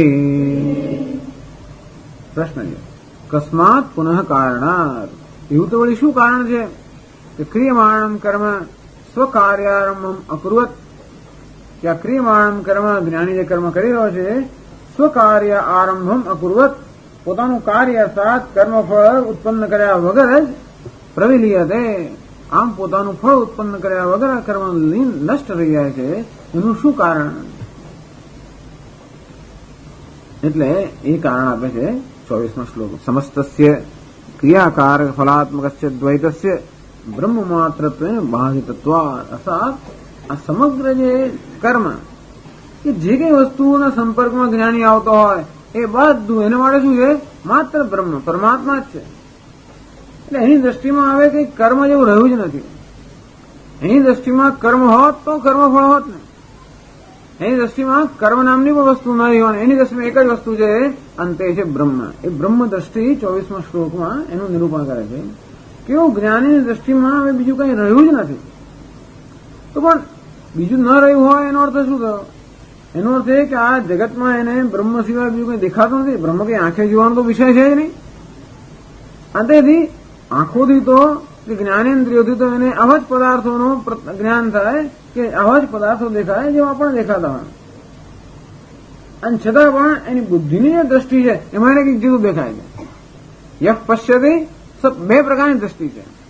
એક દ્રષ્ટિ કઈ છે તો કે ઇન્દ્રિયોની દ્રષ્ટિ, અને બીજી દ્રષ્ટિ કઈ છે તો કે બુદ્ધિની દ્રષ્ટિ. તો ઇન્દ્રિયની દ્રષ્ટિએ તો જ્ઞાની પુરુષને પણ એ જ દર્શન થાય જેવા આપણને થતા હોય, પરંતુ બુદ્ધિમાં એને ભિન્ન દર્શન થતા હોય છે, દર્શન બ્રહ્મના, ઈશ્વરના. અને તેથી એની દ્રષ્ટિમાં આ કર્મફળ આ પ્રકારના ભેદ ન હોવાને કારણે આ કર્મ છે જ નહીં. જો કર્મ નામની વસ્તુ હોત તો જરૂર એને કર્મનું ફળ ઉત્પન્ન કર્યું હોત, પરંતુ એની દ્રષ્ટિમાં આ કર્મ જ ન હોવાને કારણે કર્મફળ પણ ઉત્પન્ન થતું નથી. એટલે કર્મ છે જ નહીં અને માડે ફળ નથી. કર્મ કેમ નથી? એની દ્રષ્ટિમાં નથી. એની દ્રષ્ટિમાં તો માત્ર એક પરમાત્મા જ છે. તેથી કર્મ નામની કોઈ વસ્તુ ન હોવાને કારણે કર્મફળ નથી. એ ધ્યાનમાં રાખીને શંકરાચાર્ય કહે છે ઉચ્ચતે. ઉચ્ચતે એટલે કે ભગવાન 24મા શ્લોકમાં આ રીતે એનો ઉત્તર આપે છે. 24મા શ્લોકમાં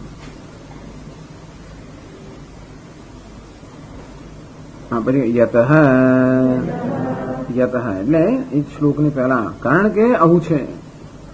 કારણ કે 24મા શ્લોકમાં ભગવાન જે કહે છે એવી જ્ઞાની પુરુષની દ્રષ્ટિ હોવાને કારણે એનું કર્મ કોઈ પ્રકારનું ફળ સહિત નષ્ટ થઈ જાય છે, અર્થાત કોઈ પ્રકારનું ફળ જ્ઞાની પુરુષ પણ ઉત્પન્ન કરતું નથી.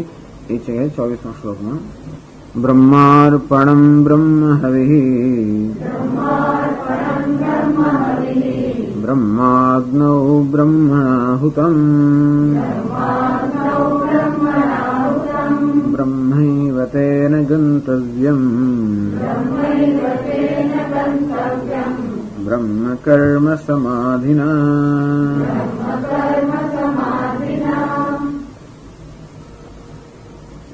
બ્રહ્મ અર્પણમ, સમજો અર્પણ એટલે જેનાથી અર્પણ કરવામાં આવે. જેમ યજ્ઞ કરતા હોય ત્યારે ઘી વગેરેથી અર્પણ કરવામાં આવે ને અર્પણ કે ચમસ વગેરે. બ્રહ્મ અર્પણમ બ્રહ્મ હવિઃ, જે અર્પણ કરવામાં આવે ઘી વગેરે દ્રવ્ય ને હવિઃ કહેવામાં આવે. હવિષ બ્રહ્માગ્નૌ, અગ્નિ જેમાં અર્પણ કરવામાં આવે એ પણ બ્રહ્મ. જેના વડે અર્પણ કરવામાં આવે ચમસ વગેરે પણ બ્રહ્મ. જે અર્પણ કરવામાં આવે હવિષ વગેરે એ પણ બ્રહ્મ. જેમાં અર્પણ કરવામાં આવે અગ્નિ એ પણ બ્રહ્મ. બ્રહ્મણાહુતમ, જે અર્પણ કરે છે એ અર્પણ કરનારે બ્રહ્મ. અને હુતમ, અર્પણની આખી ક્રિયા છે એ પણ બ્રહ્મ. બધું જ બ્રહ્મ. અર્પણ કરનાર પણ બ્રહ્મ, જે અર્પણ થાય તે પણ બ્રહ્મ, જેને અર્પણ થાય તે પણ બ્રહ્મ. આખી અર્પણની ક્રિયા જ બ્રહ્મ. આવી દ્રષ્ટિ. બ્રહ્મૈવ તેન ગંતવ્યમ, અને જેને પહોંચવાનું છે કર્મનું ફળ એ પણ બ્રહ્મ ગંતવ્ય. કોના માટે આવું છે? બ્રહ્મ કર્મ સમાધિના. બ્રહ્મ જ જેના માટે કર્મ છે. આમ બ્રહ્મ જ કર્મ.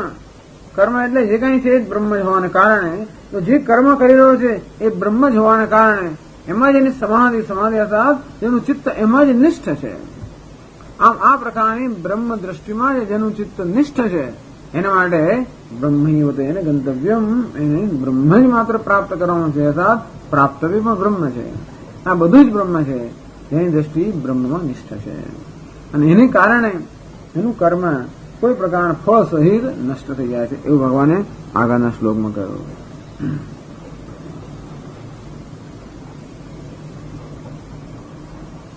શંકરાચાર્ય સમજાવે છે, બ્રહ્માર્પણમ યેન કર્ણેન બ્રહ્મવિત હવિઃ અગ્નૌ અર્પયતિ તદ્બ્રહ્મૈવ ઇતિ પશ્યતિ તસ્ય આત્મવ્યતિરેકેણ અભાવં પશ્યતિ યથા શુક્તિકાયાં રજતાભાવં પશ્યતિ તદ્વદુચ્યતે બ્રહ્મૈવ અર્પણમિતિ યથા યદ્રજતં તચ્શુક્તિકા એવેતિ બ્રહ્મ અર્પણમ ઇતિ અસમસ્તે પદે યદર્પણ બુદ્ધ્યા ગૃહ્યતે લોકે તદસ્ય બ્રહ્મવિદઃ બ્રહ્મૈવેતિ. અર્થઃ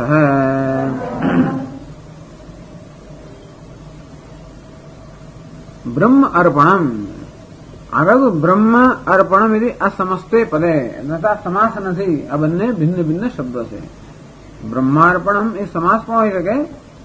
આગળ છે બ્રહ્માગ્નૌ, એ બ્રહ્માગ્નિ એ સમાસ છે, ત્યારે બ્રહ્માર્પણ એ સમાસ નથી. એ આગળ ના હોત તો અહીં પણ ન કહ્યું હોત, પણ આગળ સમાસ હોવાને કારણે બ્રહ્મ અર્પણમ એટલે અસમસ્તે પદે. બ્રહ્મ અને અર્પણ બે શબ્દો છે, અસમસ્ત અર્થાત બંને સમાસ, બંને ભિન્ન ભિન્ન શબ્દો છે, એટલે કે બ્રહ્મ અર્પણ છે. એ રીતે બ્રહ્મ અર્પણ કોને કહેવાય? કહે છે શંકર, યેન કર્ણેન બ્રહ્મવિદ હવિઃ અગ્નૌ અર્પયતે. યેન કર્ણેન, જે કર્ણથી હસ્તાદિના કે છે હાથ વગેરેથી અથવા હાથથી પણ ગણાય. એવું નહીં કે ચમચ જ ઘી વગેરે હોય તો એ ચમચથી અર્પણ કરતા હોય, પણ બીજા બધા દ્રવ્યો હોય તો હાથથી જ અર્પણ કરે. ધારો કે તલ હોય કે બીજી એવા દ્રવ્યો હોય, પછી સમિધ આવા જવ વગેરે એ હાથથી અર્પણ કરે.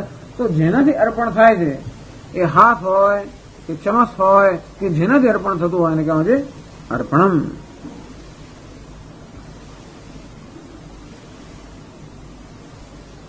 અર્પણના ઘણા બધા શબ્દો આવે છે.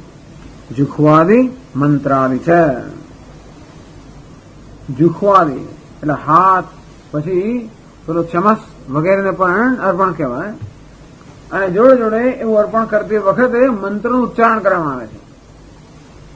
અર્પણ કરતી વખતે સ્વાહા એમ કરીને મંત્ર, એ મંત્રને પણ અર્પણ કહેવાય.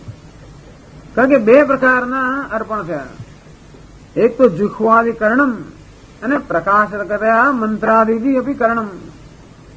તો આવી રીતે જે ચમચ વગેરે છે એ પણ કર્ણ છે અને જોડે જોડે એ વખતે મંત્રોનું ઉચ્ચારણ કરવામાં આવે છે એને પણ અર્પણ કહેવામાં આવે છે.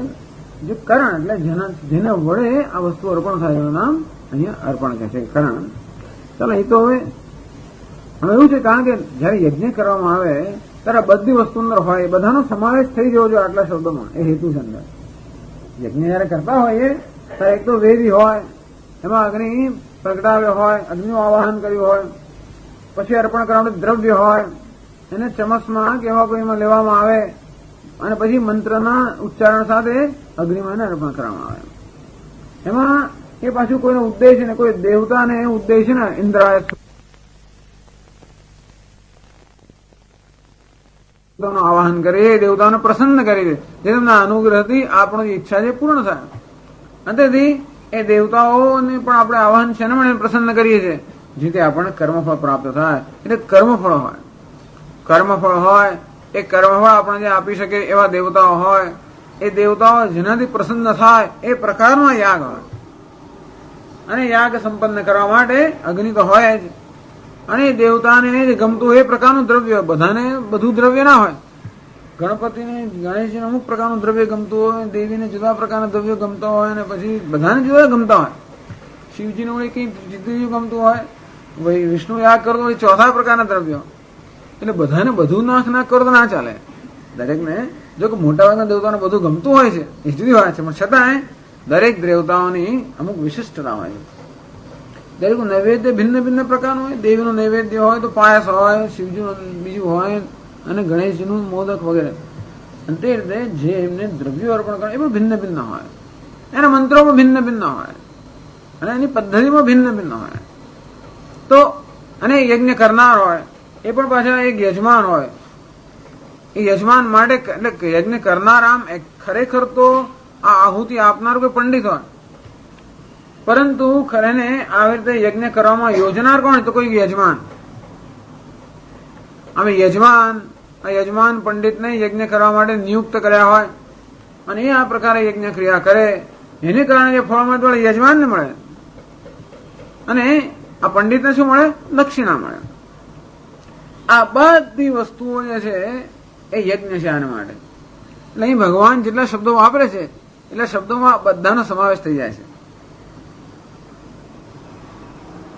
તો એક તો બ્રહ્મ અર્પણમ યેન કરણેન અર્પયતિ, જે કરણ કે જે સાધન વડે આ અર્પણ કરવામાં આવે છે હવિષ વગેરે એને અર્પણ કહે છે. હાથ વગેરે, ચમચ વગેરે અથવા તો અર્પણ કરતી વખતે એ મંત્રો જેનું ઉચ્ચારણ કરવામાં આવે છે એ મંત્રોને પણ આ અર્પણ શબ્દમાં એનો સમાવેશ થઈ ગયો. પછી બ્રહ્મ હવિહી एवं त्याग अग्नो प्रक्षेपश्च द्वे क्रिये.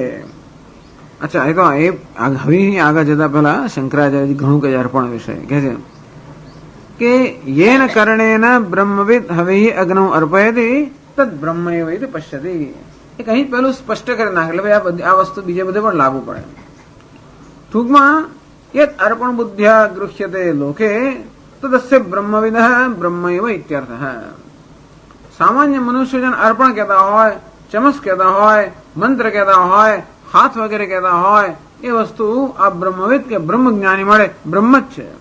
એના વડે ચમસ તો છે જ, પણ ચમસ હોવા છતાં કેવું છે? બ્રહ્મ.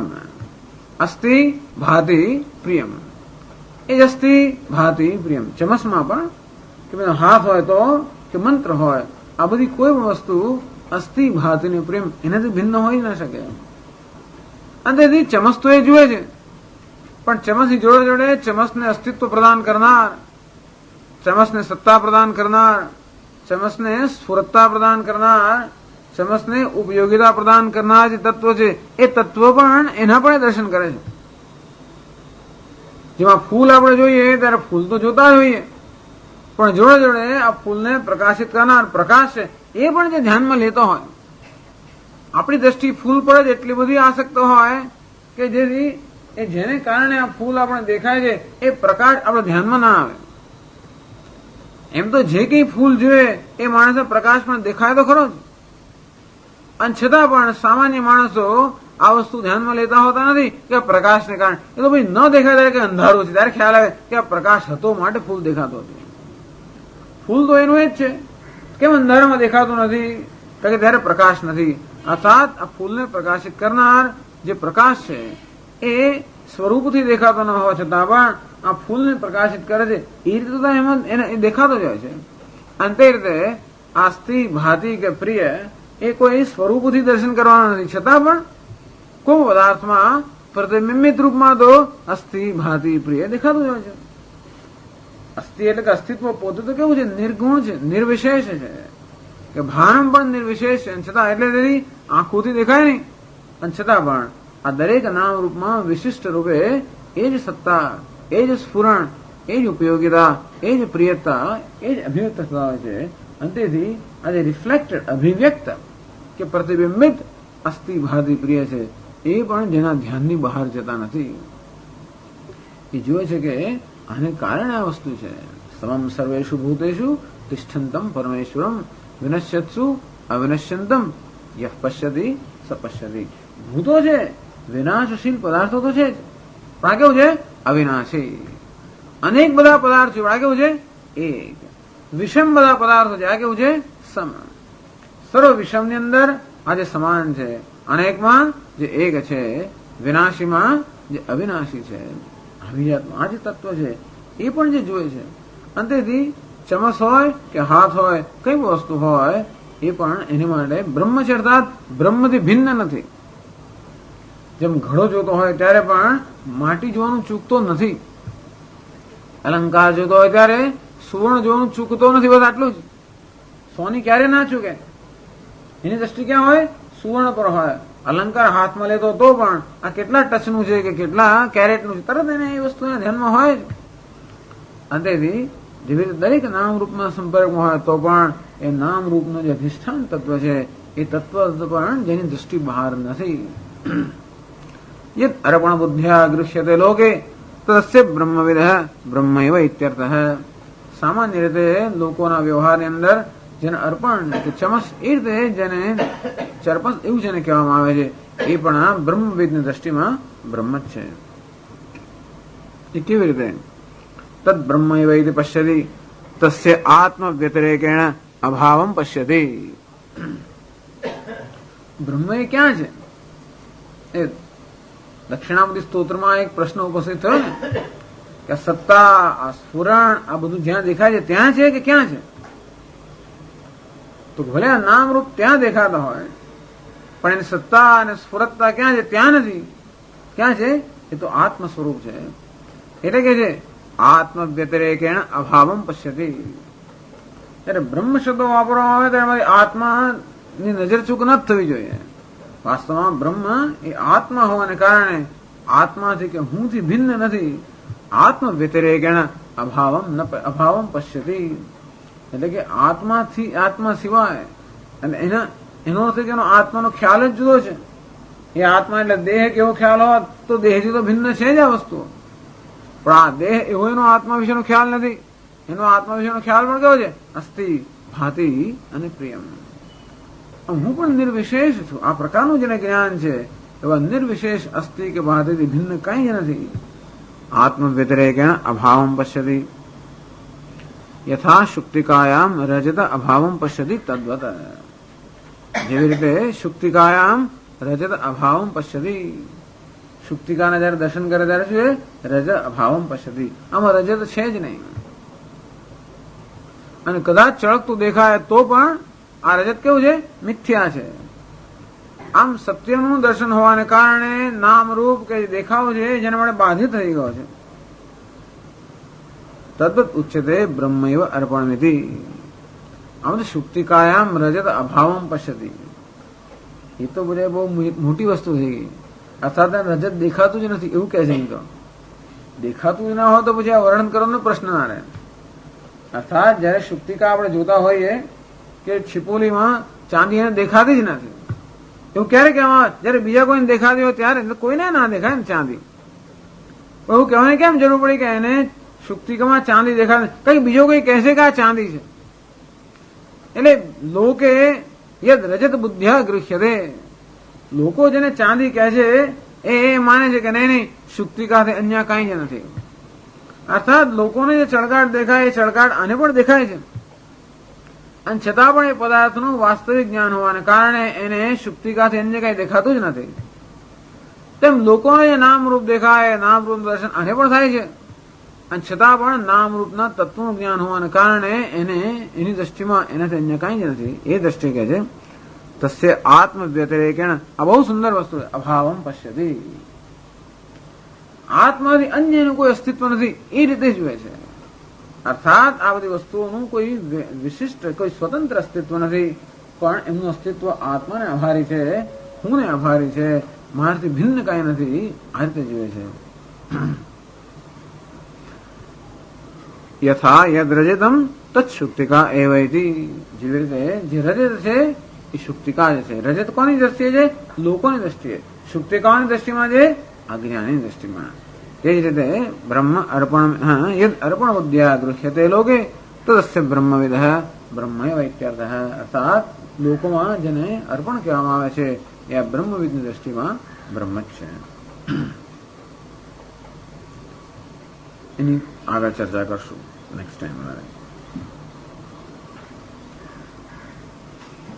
ઓમ પૂર્ણમદઃ પૂર્ણમિદં પૂર્ણાત પૂર્ણમુદચ્યતે પૂર્ણસ્ય પૂર્ણમાદાય પૂર્ણમેવાવશિષ્યતે. ઓમ શાંતિ શાંતિ શાંતિ. શંકરં શંકરાચાર્યં કેશવં બાદરાયણં સૂત્રભાષ્યકૃતૌ વંદે ભગવन्तौ પુનઃ પુનઃ. ઈશ્વરો ગુરુરાત્મેતિ મૂર્તિભેદવિભાગિને વ્યોમવદ્વ્યાપ્તદેહાય દક્ષિણામૂર્તયે નમઃ. ઓમ શાંતિ શાંતિ શાંતિ.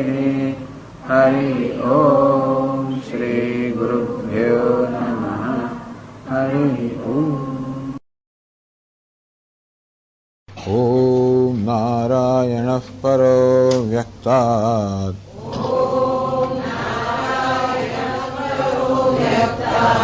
અંડમવ્યક્તસંભવम् અંડસ્યાन्तસ્ત્વિમે લોકાઃ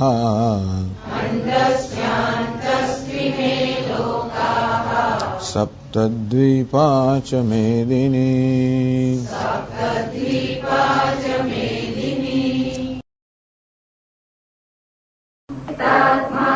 त्यक्त सर्व परिग्रह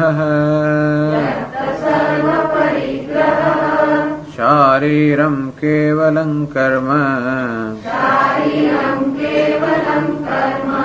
कुर्वन्नाप्नोति किल्बिषम्. यदृच्छालाभसन्तुष्टः द्वन्द्वातीतो विमत्सरः समसिद्धावसिद्धौ च કૃત્વાપી ન નિબધ્યતે ગત સંગસ્ય મુક્તસ્ય જ્ઞાનાવસ્થિત ચેતસઃ યજ્ઞાયાચરતઃ કર્મ સમગ્રમ પ્રવિલીયતે બ્રહ્માર્પણમ બ્રહ્મહવિઃ બ્રહ્માગ્નૌ બ્રહ્મણાહુતમ બ્રહ્મૈવ તેન ગંતવ્યમ બ્રહ્મ કર્મ સમાધિના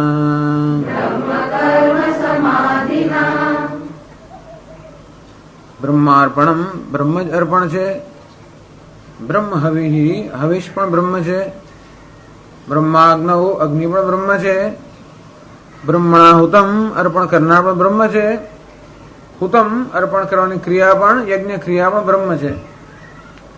બ્રહ્મૈવ તેન ગંતવ્યમ ગંતવ્ય પણ બ્રહ્મ છે.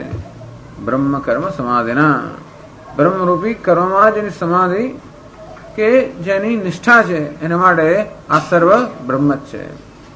આમ આ શ્લોક જે બ્રહ્મજ્ઞાની છે એ બ્રહ્મજ્ઞાનીની જ્ઞાન કે એની દ્રષ્ટિનું વર્ણન કરે છે. પણ એ દ્રષ્ટિનું વર્ણન કરવાની પણ એક પદ્ધતિ છે. ભગવાન બ્રહ્મજ્ઞાનીની દ્રષ્ટિનું વર્ણન તો કરે છે અને કયા શબ્દોમાં કરે છે, કઈ ભાષામાં, તો કે યજ્ઞના રૂપમાં એનું વર્ણન કરે છે. અર્થાત બ્રહ્મજ્ઞાનનું જે જ્ઞાન છે એ જાણે બ્રહ્મયજ્ઞ ના હોય આમ જ્ઞાનને બ્રહ્મયજ્ઞના રૂપમાં અહીં વ્યક્ત કરવામાં આવ્યું છે. એમ કરીને જ્ઞાનની સ્તુતિ કરવામાં આવે છે, કારણ કે યજ્ઞ એ સૌથી સ્તુત્ય વસ્તુ છે. આમ યજ્ઞ અત્યંત પવિત્ર હોવાને કારણે જેને પણ યજ્ઞ સાથે સરખાવવામાં આવે એ વસ્તુની સ્તુતિ થઈ જાય. અહીં બ્રહ્મજ્ઞાનને પણ યજ્ઞ સાથે સરખાવવામાં આવ્યું છે અને એટલે એ ભગવાન આ જ્ઞાનની સ્તુતિ કરે છે. તો યજ્ઞમાં અનેક બધી કારકો અર્થાત અનેક બધી સામગ્રી હોય છે. દેવતોદ્દેશે નહીં દ્રવ્ય ત્યાગ યાગ. યાગ કોને કહેવાય કે કોઈ દેવતાને ઉદ્દેશમાં રાખીને, દેવતાને ધ્યાનમાં રાખીને દ્રવ્યનો જયારે ત્યાગ કરવામાં આવે. ગમે તેમ અગ્નિમાં માત્ર આપણે અર્પણ કરીએ એટલે યજ્ઞ ના બની જાય, પરંતુ જયારે અગ્નિમાં આપણે આહુતિ અર્પણ કરીએ ત્યારે આહુતિ આપીએ ત્યારે કોઈ દેવતાને ઉદ્દેશને કે ઇન્દ્રાય સ્વાહા એમ કરીને ઇન્દ્રને એનો ચતુર્થી એટલે ઇન્દ્રને પ્રદાન કરવાની ઈચ્છા, ઇન્દ્રને પ્રસન્ન કરવાની ઈચ્છાથી જયારે આ આહુતિ આપવામાં આવે એ વસ્તુને, એ ક્રિયાને યાગ કહેવામાં આવે છે. એ ત્યાગને યાગ કહેવામાં આવે છે. સૈવ ત્યજ્યમાન દ્રવ્યસ્ય યજ્ઞો પ્રક્ષેપાદ હોમહિ ઉચ્યતે.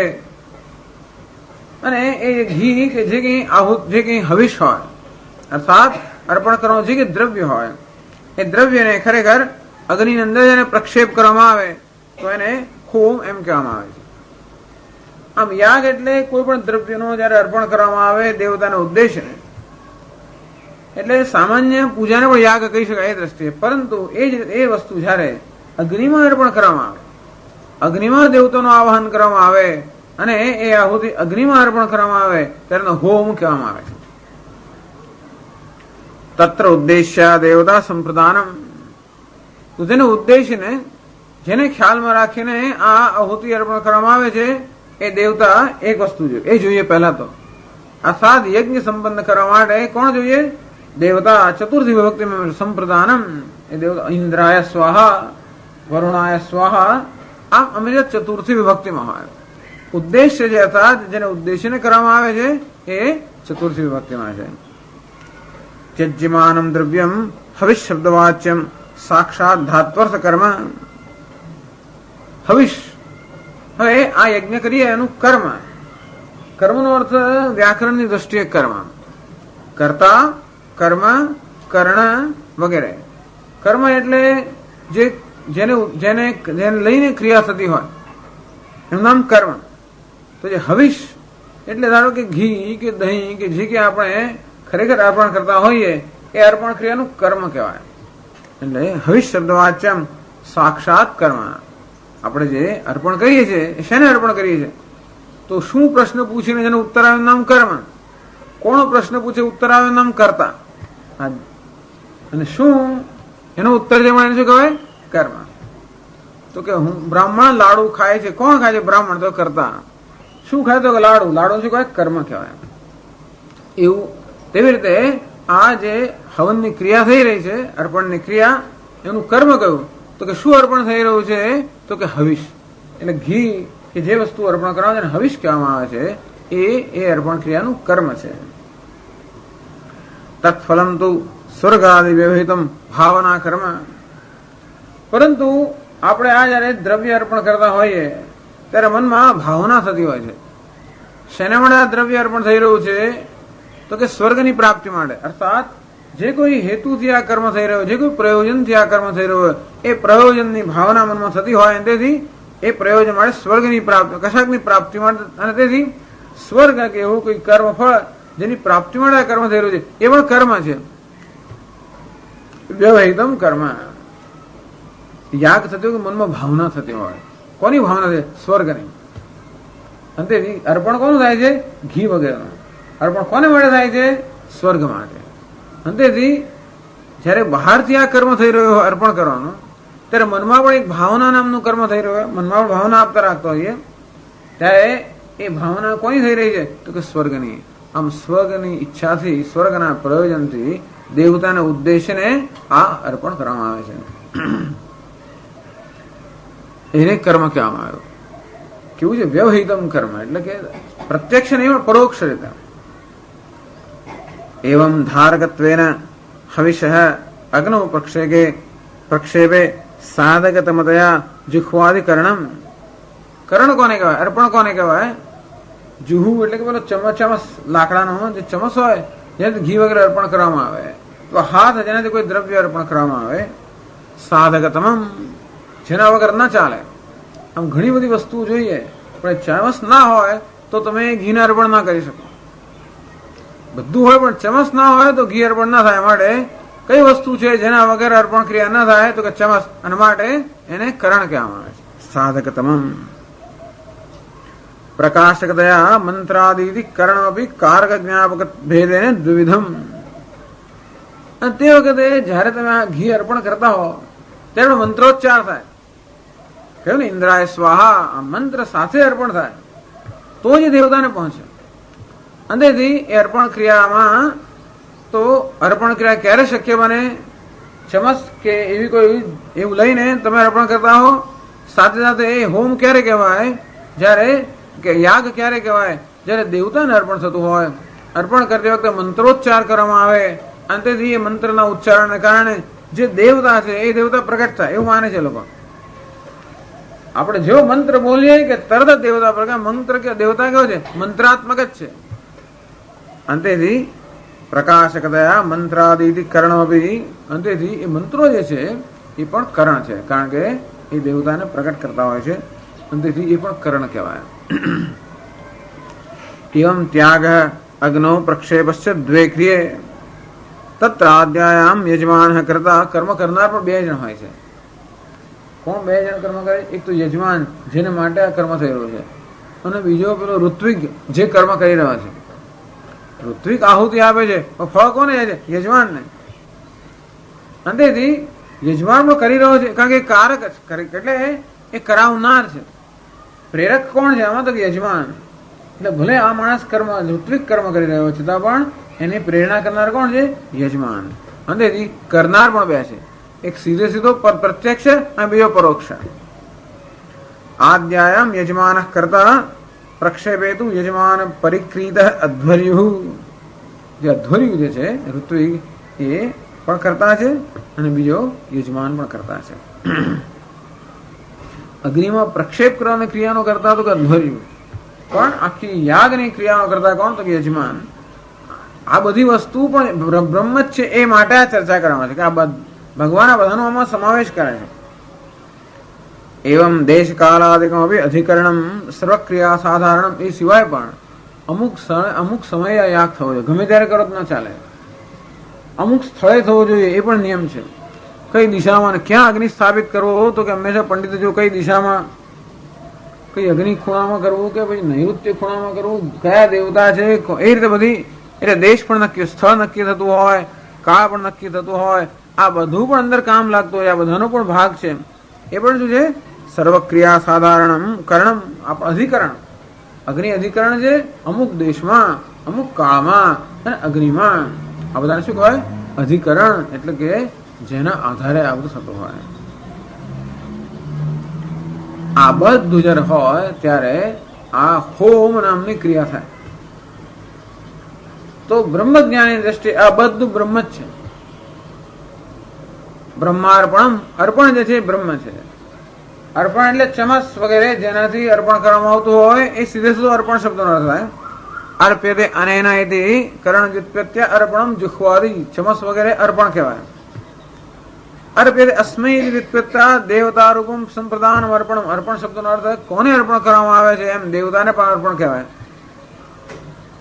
અર્પ્યતે અસ્મૈ વ્યુત્પત્ત્યા અર્પણમ અધિકરણમ દેશ કાલાદિ, દેશ કાળ વગેરે પણ અર્પણ શબ્દમાં ભલે ભગવાને જે અર્પણ શબ્દ જેને વડે વાપર્યો હોય, પણ અર્પણ શબ્દનો કેવો અર્થ કરો છો? અર્પણ શબ્દ જે છે અર્પ ધાતુમાંથી બને. અર્પ એટલે અર્પણ કરવું. જેના વડે અર્પણ કરવામાં આવે એનું નામ પણ અર્પણ, જેને અર્પણ કરવામાં આવે એનું નામ પણ અર્પણ, જ્યાં અર્પણ કરવામાં આવે એનું નામ પણ અર્પણ. અને અર્પણ બ્રહ્મ છે. પેલું ચમસ વગેરે પણ બ્રહ્મ છે. જે દેવતાના ઉદ્દેશ્યને અર્પણ કરવામાં એ પણ અર્પણ હોવા એ પણ બ્રહ્મ છે. જ્યાં એટલે જે દેશમાં, જે કાળમાં અને જે અગ્નિ જેમાં અર્પણ કરવામાં આવ્યું, અગ્નિ તો જાણે જુદું આપેલું છે એટલે એ પણ અર્પણ, એમાં પણ એ જ બ્રહ્મ છે. દેશ અને કાળ પણ બ્રહ્મ છે. આ બ્રહ્મ જ્ઞાનની દ્રષ્ટિએ સર્વમ ખલુ ઇદમ બ્રહ્મ, સર્વ એના માટે બ્રહ્મ છે. એ દર્શનને યજ્ઞના રૂપક દ્વારા ભગવાન રજૂ કરે છે. એટલે શંકરાચાર્ય સમજાવ્યું, યત અર્પણ બુદ્ધ્યા ગૃહ્યતે લોકે તદ અસ્ય બ્રહ્મવિદઃ બ્રહ્મૈવ ઇત્યર્થઃ. લોકે સામાન્ય મનુષ્ય વડે જેને સામાન્ય મનુષ્યને અર્પણ કહેતા હોય, ચમસ કહેતા હોય, દેશ કાળ કહેતા હોય, દેવતા કહેતા હોય, સામાન્ય મનુષ્યની દ્રષ્ટિ માત્ર નામરૂપ પૂરતી જ મર્યાદિત હોવાને કારણે નામરૂપનું જે તત્વ છે એ ન જોઈ શકતા હોય. પોતાને પણ એ નામ રૂપાત્મક માનતો હોય, અન્યને પણ નામ રૂપાત્મક માને. તેથી દ્રષ્ટિ સામાન્ય મનુષ્યની ક્યાં સુધી મર્યાદિત હોય? તો કે સપાટી સુધી. પરંતુ આ પ્રત્યેક નામ રૂપમાં રહેલું તત્વ છે એને દર્શન ન કરી શકતો હોવાને કારણે આપણે જેને નામ આપીએ શું નામ આપીએ? ચમસ. આમ તો બધાને બ્રહ્મ જ નામ આપવું છે, એક જ વસ્તુ છે બધું. અને છતાં આપણે નામ બંગડી, બુટ્ટી આવું કેમ નામ આપ્યું? કારણ કે સુવર્ણ પણ આપણી દ્રષ્ટિ નથી. આપણી દ્રષ્ટિ ક્યાં છે? આકાર પર છે. તો આકારને જયારે મહત્વ આપવામાં આવે ત્યારે ભિન્ન ભિન્ન જેમ નામ હોય, પરંતુ એ સર્વ આકારનું જે તત્વ છે એ જે જાણે છે એના માટે તો બધું સોનું જ છે. અંતે રીતે આ પ્રત્યેક નામ રૂપ વાસ્તવમાં શું છે? એક જ અસ્થિ ભાતિ પ્રિયમ. એ અસ્થિ ભાતિ પ્રિયમ એક તત્વનું જેને જ્ઞાન છે એના માટે બધું શું છે? એક જ તત્વ અસ્થિ ભાતિ પ્રિયમ બ્રહ્મ છે. પણ એનું જેને જ્ઞાન નથી એ લોકોને જુદા જુદા નામ આપતા હોય. નામ આપવાની પણ એની પદ્ધતિ હોય છે, એના ઉપયોગને કારણે, એના દેખાવને કારણે, એના ગુણને કારણે, લક્ષણને કારણે. તો જેને માટે એ અગત્યનું છે. આનાથી શું મળે, આનાથી શું થાય, આનો શું ઉપયોગ છે એ અગત્યનું હોવાને એ પ્રકારના નામ આપે. આ શું છે એ જેના માટે અગત્યનું છે એના માટે એક જ નામ છે કે બ્રહ્મ. આ શું છે તો કે બ્રહ્મ. અને શું થાય તો કે અર્પણ થાય તો નામ ચમસ. આ કોને આપવાનું છે? કે દેવતાને, તો નામ દેવતા. પણ કોણ છે એવું પ્રશ્ન પૂછે તો એક જ ઈશ્વર. અને તેથી બ્રહ્મજ્ઞાની કોણ કોણ પૂછે છે, શા માટે, કેમ, એ બધું નથી પૂછતો. અગત્યનું છે કોણ, તો શું, તો કે એક જ ઈશ્વર, કે એક જ બ્રહ્મ.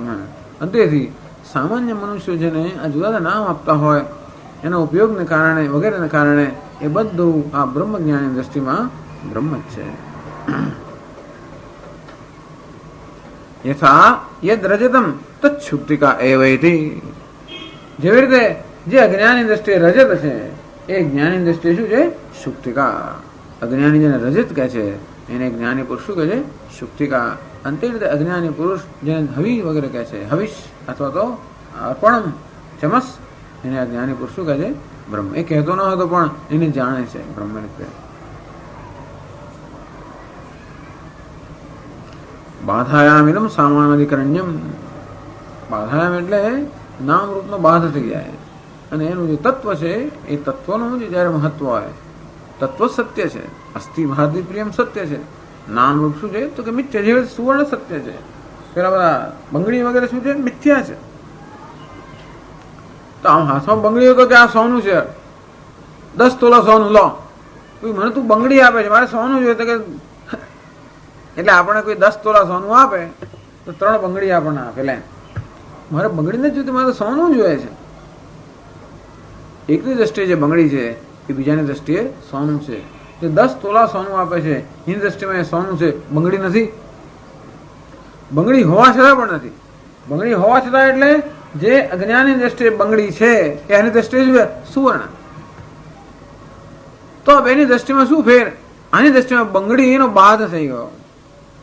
સુવર્ણ સત્ય છે એ જેને માટે મહત્વનું છે એની દ્રષ્ટિએ બંગડીનો બાદ થઈ ગયો, પણ સુવર્ણની સત્યતાથી સમજવાનું તેના માટે આ બંગડી છે. એટલે આને આવા પ્રયોગને જે બંગડી છે એ જ સુવર્ણ છે, એને બાદ સામાન્ય દીકરા એટલે બંગડી નામ રૂપનો બાદ થઈ ગયો. બાદ થઈ ગયો એટલે કે છે બંગડી પણ વસ્તુમાં શું છે સુવર્ણ છે. આવી જાતની બ્રહ્મજ્ઞાનીની દ્રષ્ટિ છે. આગળ શંકરાચાર્ય કહે છે ભાષ્યમાં,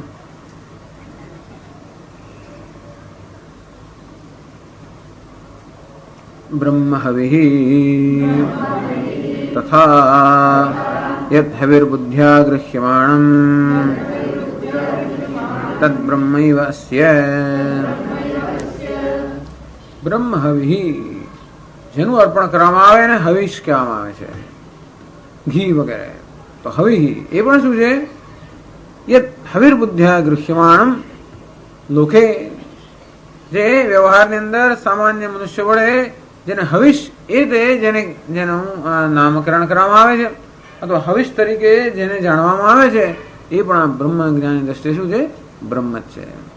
એનો વડે એ જ બ્રહ્મ બીજા નામ રૂપમાં, એ જ બ્રહ્મ અર્પણના નામ રૂપમાં, એ જ બ્રહ્મ હવિષના નામ રૂપમાં, એ તો એક જ બ્રહ્મ એક જ અસ્થિ ભાતિ આ ભિન્ન ભિન્ન નામ રૂપમાં છે. એની દ્રષ્ટિએ અંતેથી સામાન્ય મનુષ્યનો હવિષ કે એ પણ આને મળે શું છે? બ્રહ્મ છે. પછી આગળ કહે છે તથા બ્રહ્માગ્નૌ ઇતિ સમસ્તમ પદમ અગ્નિરપી બ્રહ્મૈવ. બ્રહ્માગ્નૌ એક શબ્દ છે, બ્રહ્માર્પણમ 2 શબ્દ હતા. બ્રહ્મ અને અર્પણ 2 ભિન્ન ભિન્ન શબ્દો હતા. બ્રહ્માગ્નૌ એક જ શબ્દ છે. બ્રહ્મરૂપી અગ્નિ એટલે બ્રહ્માગ્નિ, બ્રહ્મ જ અગ્નિ છે. બ્રહ્મૈવ અગ્નિ એટલે બ્રહ્મરૂપી અગ્નિમાં, અથવા બ્રહ્મ જ અગ્નિ છે કે અગ્નિ જે બ્રહ્મ છે એમાં જ એટલે બ્રહ્માગ્નૌ. આ જ્ઞાની પુરુષ યજ્ઞ કરતો હોય તો ક્યાં અર્પણ કરે છે? બ્રહ્મમાં અર્પણ કરે છે. શેના વડે અર્પણ કરે છે? બ્રહ્મ વડે. શું અર્પણ કરે છે? બ્રહ્મ. કોણ અર્પણ કરે છે? બ્રહ્મ. શું અર્પણ કરે છે? હવિષ, એ પણ બ્રહ્મ. શેના વડે અર્પણ કરે? ચમસ, એ પણ બ્રહ્મ. શેમાં અર્પણ કરે છે? અગ્નિ, એ પણ બ્રહ્મ. અંતેથી અગ્નિ અપી બ્રહ્મૈવ. આમ સમસ્ત આ સમાસ છે. અંતેથી બ્રહ્માગ્નો અગ્નિ પણ શું છે? બ્રહ્મ જ છે.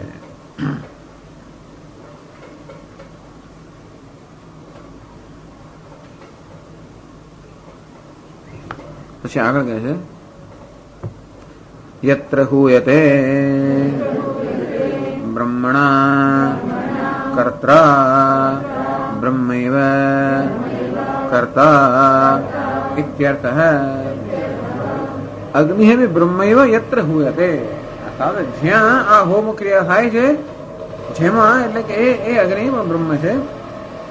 બ્રહ્મણા બ્રહ્મણ બ્રહ્મ વડે આ સર્વ યજ્ઞ ક્રિયા કોના વડે થઈ રહી છે? બ્રહ્મણા. બંને બ્રહ્મ છે. ઋત્વિક પણ બ્રહ્મ છે. બે અહીંયા કરતાઓ છે, એક પ્રત્યક્ષ અને બીજો પરોક્ષ. યજમાન એ પણ બ્રહ્મ છે અને ઋત્વિક કે અધ્વર્યુ એ પણ બ્રહ્મ છે.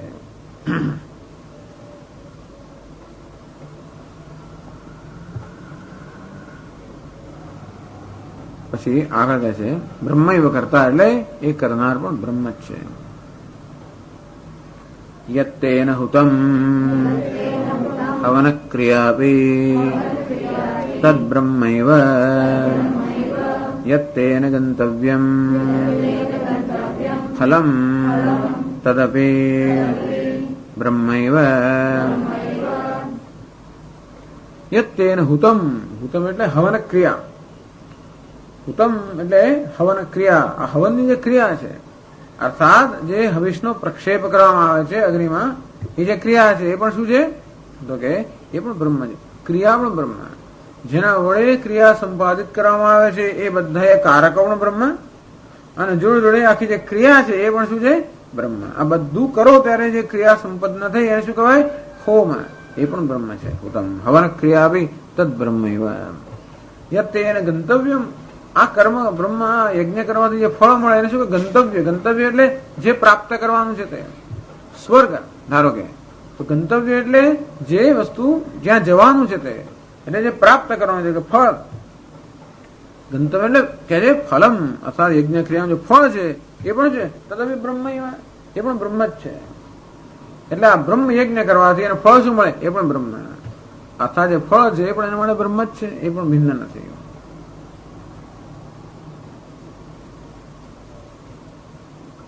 અને છેલ્લે કહે છે બ્રહ્મ કર્મ સમાધિના બ્રહ્મૈવ કર્મ બ્રહ્મ કર્મ તસ્મિન સમાધિ યસ્ય સહ બ્રહ્મ કર્મ સમાધિ તેન બ્રહ્મ કર્મ સમાધિના બ્રહ્મૈવ ગંતવ્યમ. બ્રહ્મ કર્મ સમાધિના. બ્રહ્મૈવ કર્મ, બ્રહ્મ જ કર્મ છે. કર્મત્વમ બ્રહ્મણ જ્ઞેયત્વાત પ્રાપ્યત્વાત ચ. બ્રહ્મ કર્મ એટલે શું એમ પ્રશ્ન પૂછે નિધાન નામ કર્મ. તો બ્રહ્મ કર્મ છે કારણ કે જ્ઞાનનો વિષય પણ બ્રહ્મ છે અને પ્રાપ્તિનો વિષય પણ બ્રહ્મ છે. જે જાણવાનું છે, જે બનવાનું છે એ જ જાણવાનું છે. અને તેથી બ્રહ્મવિદ શું બને છે તો કે બ્રહ્મ બને છે. શેને કારણે બ્રહ્મ જ્ઞાનથી. એના જ્ઞાનનું કર્મ કે વિષય કયો? કર્મ એટલે કે વિષય. તો જ્ઞાનનો વિષય કયો તો કે બ્રહ્મ. અને જે પ્રાપ્ત કરવાનો જે વિષય પણ કયો તો કે બ્રહ્મ. એટલે બ્રહ્મૈવ કર્મ. એ જે જાણે છે એ પણ બ્રહ્મ છે, જે બને છે એ પણ બ્રહ્મ છે, જે પ્રાપ્ત કરે છે એ પણ બ્રહ્મ છે. તો આ પ્રકારે બ્રહ્મ જે જ્ઞાનનો વિષય છે અથવા તો જે પ્રાપ્તિનો વિષય છે એ બ્રહ્મમાં જ સમાધિ યસ્ય સ બ્રહ્મ કર્મ સમાધિ. આ બ્રહ્મમાં એની સમાધિ. સમાધિ એક ચિત્તતા કે નિષ્ઠા. સમાધિનો તો અત્યંત સ્વાભાવિક સ્થિતિનું નામ સમાધિ. પ્રયત્ન રહિતની સ્થિતિનું નામ સમાધિ. જ્યાં પ્રયત્ન કરવામાં આવે છે એ સ્થિતિને કહે છે ધ્યાન. એ ધ્યાનનો પ્રયત્ન પણ જે આવશ્યક નથી એ સ્થિતિને કહે છે સમાધિ. એના અભ્યાસની આવશ્યકતા છે. સતત અભ્યાસ કરતા કરતા ધીમે ધીમે એ વસ્તુ આપણા માટે સ્વાભાવિક પ્રયત્ન રહિત બની જાય.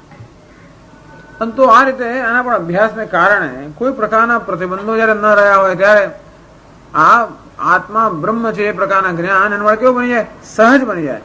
સમાધિ એટલે સહજ અવસ્થા, પ્રયત્ન રહિત અવસ્થા. તો બ્રહ્મ જે જ્ઞાનનો વિષય છે કે બ્રહ્મ જે પ્રાપ્તિનો વિષય છે એ બ્રહ્મમાં જ જેની સ્વાભાવિક નિષ્ઠા છે. તો બ્રહ્મ આત્મા હોવાને કારણે આત્મામાં સ્વાભાવિક નિષ્ઠા જ હોય છે. એ આત્માને જે બ્રહ્મ જાણવામાં આવે ત્યારે સ્વાભાવિક નિષ્ઠા પ્રાપ્ત છે. જ્યાં સુધી બ્રહ્મ અને એનો બ્રહ્મનો જ્ઞાતા ભિન્ન ભિન્ન હોય ત્યાં સુધી પ્રયત્ન રહેવાનો. પણ જે બ્રહ્મનો જ્ઞાતા છે એ જ બ્રહ્મ છે એ પ્રકારનું જ્ઞાન. તો એ જે સમાધિ છે કેવી છે? સહજ અર્થાત પ્રયત્ન રહિત. બ્રહ્મ કર્મ સમાધિ તેન બ્રહ્મ કર્મ સમાધિના બ્રહ્મૈવ ગંતવ્યમ. આમ બ્રહ્મમાં જ જે નિષ્ઠ છે, બ્રહ્મમાં જેની સહજ કે પ્રયત્ન રહિત નિષ્ઠા છે એના વડે બ્રહ્મૈવ તેન ગંતવ્યમ. એનું ગંતવ્ય કે પ્રાપ્તવ્ય શું છે તો કે બ્રહ્મ. અર્થાત એ કોને પ્રાપ્ત થાય છે? બ્રહ્મને પ્રાપ્ત થાય છે. આમ પહેલા શંકરાચાર્યજીએ શ્લોકનો શબ્દોનો અર્થ સમજાવ્યો. આ તો બરોબર છે. તો ભગવાન આવું શું કામ અહીંયા અત્યારે આવું કહેવાની કેમ જરૂર પડી? અત્યારે જે પ્રકરણ ચાલી રહ્યું છે એમાં આ રીતે આવું યજ્ઞનું વર્ણન કરવું કે આ પ્રકારે બ્રહ્મજ્ઞાની દ્રષ્ટિનું વર્ણન કરવાનો હેતુ શું છે એ સમજવું પડે. એમ કરીને ભગવાન શેનો નિર્દેશ કરી રહ્યા છે? વિવક્ષા અર્થાત આવું કહેવાની ભગવાન પાસેનું પ્રયોજન કે હેતુ શું છે એ તાત્પર્ય સમજવું પડે ને. માત્ર શબ્દનો અર્થ સમજીએ એ પૂરતું નથી. કે વાક્યનો અર્થ સમજે એટલું પણ પૂરતું નથી, પણ તાત્પર્ય પણ જાણવું જોઈએ કે આ સ્થળે આ શ્લોક અહીં મૂકવાનું તાત્પર્ય શું. તો એની ચર્ચા હવે કરે છે કે આ ચર્ચા કોની છે? જે સંન્યાસી એની ચર્ચા અત્યારે ચાલી રહી છે. કર્મણ્ય કર્મ યઃ પશ્યેત. અંતેથી જે સંન્યાસી કઈ દ્રષ્ટિએ છે? જ્ઞાનની દ્રષ્ટિએ જે સંન્યાસી છે, અંતેથી જે સર્વ કર્મથી નિવૃત્ત છે, એવો જે નિવૃત્ત સર્વ કર્મથી નિવૃત્ત જે સંન્યાસી છે, એને આ યજ્ઞમાં એનો સંયોજવાનો શું હેતુ થયો? કઈ રીતે આ મંત્ર જે છે, આ મંત્ર એટલે જેમાં બ્રહ્મ યજ્ઞનું વર્ણન છે, યજ્ઞનું વર્ણન છે, આવા યજ્ઞના વર્ણનમાં સંન્યાસી જે સર્વ કર્મથી નિવૃત્ત થયો છે, એ સંન્યાસીને આ યજ્ઞ સાથે શું સંબંધ છે? અથવા આ યજ્ઞના સંદર્ભમાં સંન્યાસી માટેની ચર્ચા છે એ કઈ રીતે યોગ્ય છે? એ વસ્તુ એક પ્રશ્ન થાય. એટલે શંકરાચાર્ય સમજાવે છે કે ભાઈ આ મંત્ર સંન્યાસીનું કઈ રીતે વર્ણન કરે છે? એ પ્રશ્ન છે. આ અત્યારે વર્ણનના મંત્રો કયા છે? તો કે સંન્યાસીનું વર્ણન છે. કર્મણી અભિપ્રવૃત્તો બી નૈવ કિંચિત કરોતિ સાહેબ. આમ કર્મમાં સર્વદે પ્રવૃત્ત હોવા છતાં પણ એ કઈ કર્મ કરતો નથી, અર્થાત સર્વ કર્મથી મુક્ત છે, એનો સંન્યાસી. તો એ સંન્યાસીની એટલે આ મંત્ર જે છે કઈ રીતે સંન્યાસીનું વર્ણન કરે છે, કઈ રીતે સંન્યાસીને લાગુ પડે છે આ મંત્ર, એ આપણે સમજવું જોઈએ. તો જ પછી મંત્રનો અર્થ કર્યા છતાંય પણ આ સંદર્ભમાં આ મંત્ર કઈ વસ્તુ પ્રદાન કરે છે એ ન સમજીએ તો પછી આખી જે વિચારધારા છે એ વિચારધારા ન જવાય રહે. એટલે એની આગળ ચર્ચા કરે છે. તદેવં સતી નિવૃત્ત કર્મણોપી સર્વકર્મ સંન્યાસિનઃ સમ્યક દર્શન સ્તુત્યર્થમ યજ્ઞત્વ સંપાદનમ જ્ઞાનસ્ય સૂતરામ ઉપપદ્યતે યદર્પણાદિ અધિયજ્ઞે પ્રસિદ્ધમ તદસ્ય અધ્યાત્મમ બ્રહ્મૈવ પરમાર્થદર્શિનઃ ઇતિ. પછી રહી ગયું વાક્ય એટલા. હા, મને બધા લોકો કેમ આમ જીવે છે. અચ્છા, આગળ એક પંક્તિ રહી ગઈ. એવં લોક સંગ્રહમ ચિકીર્ષુણાપે ક્રિયમાણં કર્મ પરમાર્થતઃ અકર્મ બ્રહ્મ બુદ્ધિ ઉપમૃતત્વાत्. એવમ આ રીતે લોક સંગ્રહમ ચિકીર્ષુણાપી. ચિકીર્ષુ એટલે કર્તુમ ઇચ્છુ. લોક સંગ્રહમ ચિકીર્ષુણાપી. આમ જે લોક સંગ્રહ માત્ર કરવા ઈચ્છે છે, અર્થાત જેનો કોઈ આત્મસંગ્રહની આવશ્યકતા નથી, માત્ર જેનું જીવન હવે લોકની સેવામાં જ સમર્પિત થઈ ગયું છે, એવો ક્રિયમાણમ કર્મ. આગળ ભગવાને કહ્યું કે નૈવ કિંચિત કરોતિ સહ. આ ખૂબ કર્મ કે પ્રવૃત્તિ કરતો હોવા છતાં વાસ્તવમાં કોઈ કર્મ કરતો નથી. ભગવાન એ સમજાવે છે કે લોક સંગ્રહમ ચિકીર્ષુણાપી ક્રિયમાણમ કર્મ. અથવા જ્ઞાની પુરુષ અત્યારે કર્મ કરી રહ્યો છે લોક સંગ્રહ માટે, એ પણ પરમાર્થતઃ અકર્મ એવ. પરમાર્થતઃ એટલે કે વાસ્તવિક દ્રષ્ટિએ જોવા જઈએ કે સત્યની ખરેખર દ્રષ્ટિએ જોવા જઈએ તો આ જે કર્મ કરી રહ્યો છે એ વાસ્તવમાં કર્મ જ છે. શા માટે? બ્રહ્મ બુદ્ધિ ઉપમૃદિતત્વાत्. કારણ કે બ્રહ્મ બુદ્ધિ કે બ્રહ્મ જ્ઞાનને કારણે આ કર્મનું કેવું થયું? નાશ થઈ ગયો. ઉપમર્દમ એટલે કે નાશ થઈ ગયો. આમ કર્મનો જ નાશ થઈ ગયો. કર્મ ક્યારે સંપાદિત એ સમજાવશે, પણ કર્મ વસ્તુનો ખરેખર એની દ્રષ્ટિએ શું? નાશ થઈ ગયો. પણ અન્યની દ્રષ્ટિએ ખૂબ કર્મ કરે છે, કારણ કે આપણે તો ચેષ્ટાને જ કર્મ કહેતા હોવાને કારણે બીજા અન્યની દ્રષ્ટિએ જ્ઞાની પુરુષ કર્મ કરી રહ્યો છતાં પણ એની પોતાની દ્રષ્ટિમાં કર્મ છે જ નહીં. કારણ કે જ્યાં બ્રહ્મ દ્રષ્ટિ છે ત્યાં કોઈ બ્રહ્મ સિવાય અન્ય હોય, ઘણી વસ્તુઓ ભેગી થાય ત્યારે કર્મ થાય. એક વસ્તુમાં તો કર્મ થાય નહીં. આગળ વર્ણન કર્યું યજ્ઞ કશું કર્મ ક્યારે થાય? કેટલું કરનાર હોય, શેના વડે કર્મ કરે છે, કઈ વસ્તુ લઈને કર્મ કરે છે, શેને માટે કર્મ કરે છે, આ બધી વસ્તુઓ જયારે હોય ભિન્ન ભિન્ન ત્યારે જ કોઈ કર્મ સંપાદિત થાય. પરંતુ જેની દ્રષ્ટિમાં બધું જ બ્રહ્મ છે, એની દ્રષ્ટિમાં તો કરણ પણ કશું નથી ને કર્મ પણ કઈ નથી ને કરતા પણ કોઈ ન હોવાને કારણે એ દ્રષ્ટિમાં આ કર્મ જ નષ્ટ થઈ ગયું. અને તેથી આ રીતે ભગવાન સમજાવે છે કે કેવી રીતે બ્રહ્મ જ્ઞાની આટલું કર્મ કરતો હોવા છતાં પણ એ કર્મ વાસ્તવમાં જે અકર્મ જ છે. અને પછી આગળનું વાક્ય વાંચીએ.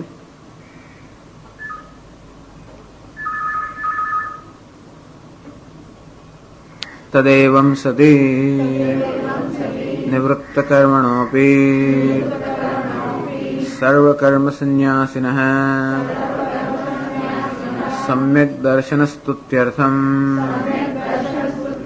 યજ્ઞત્વ સંપાદનમ જ્ઞાનસ્ય સૂતરામ ઉપપદ્યતે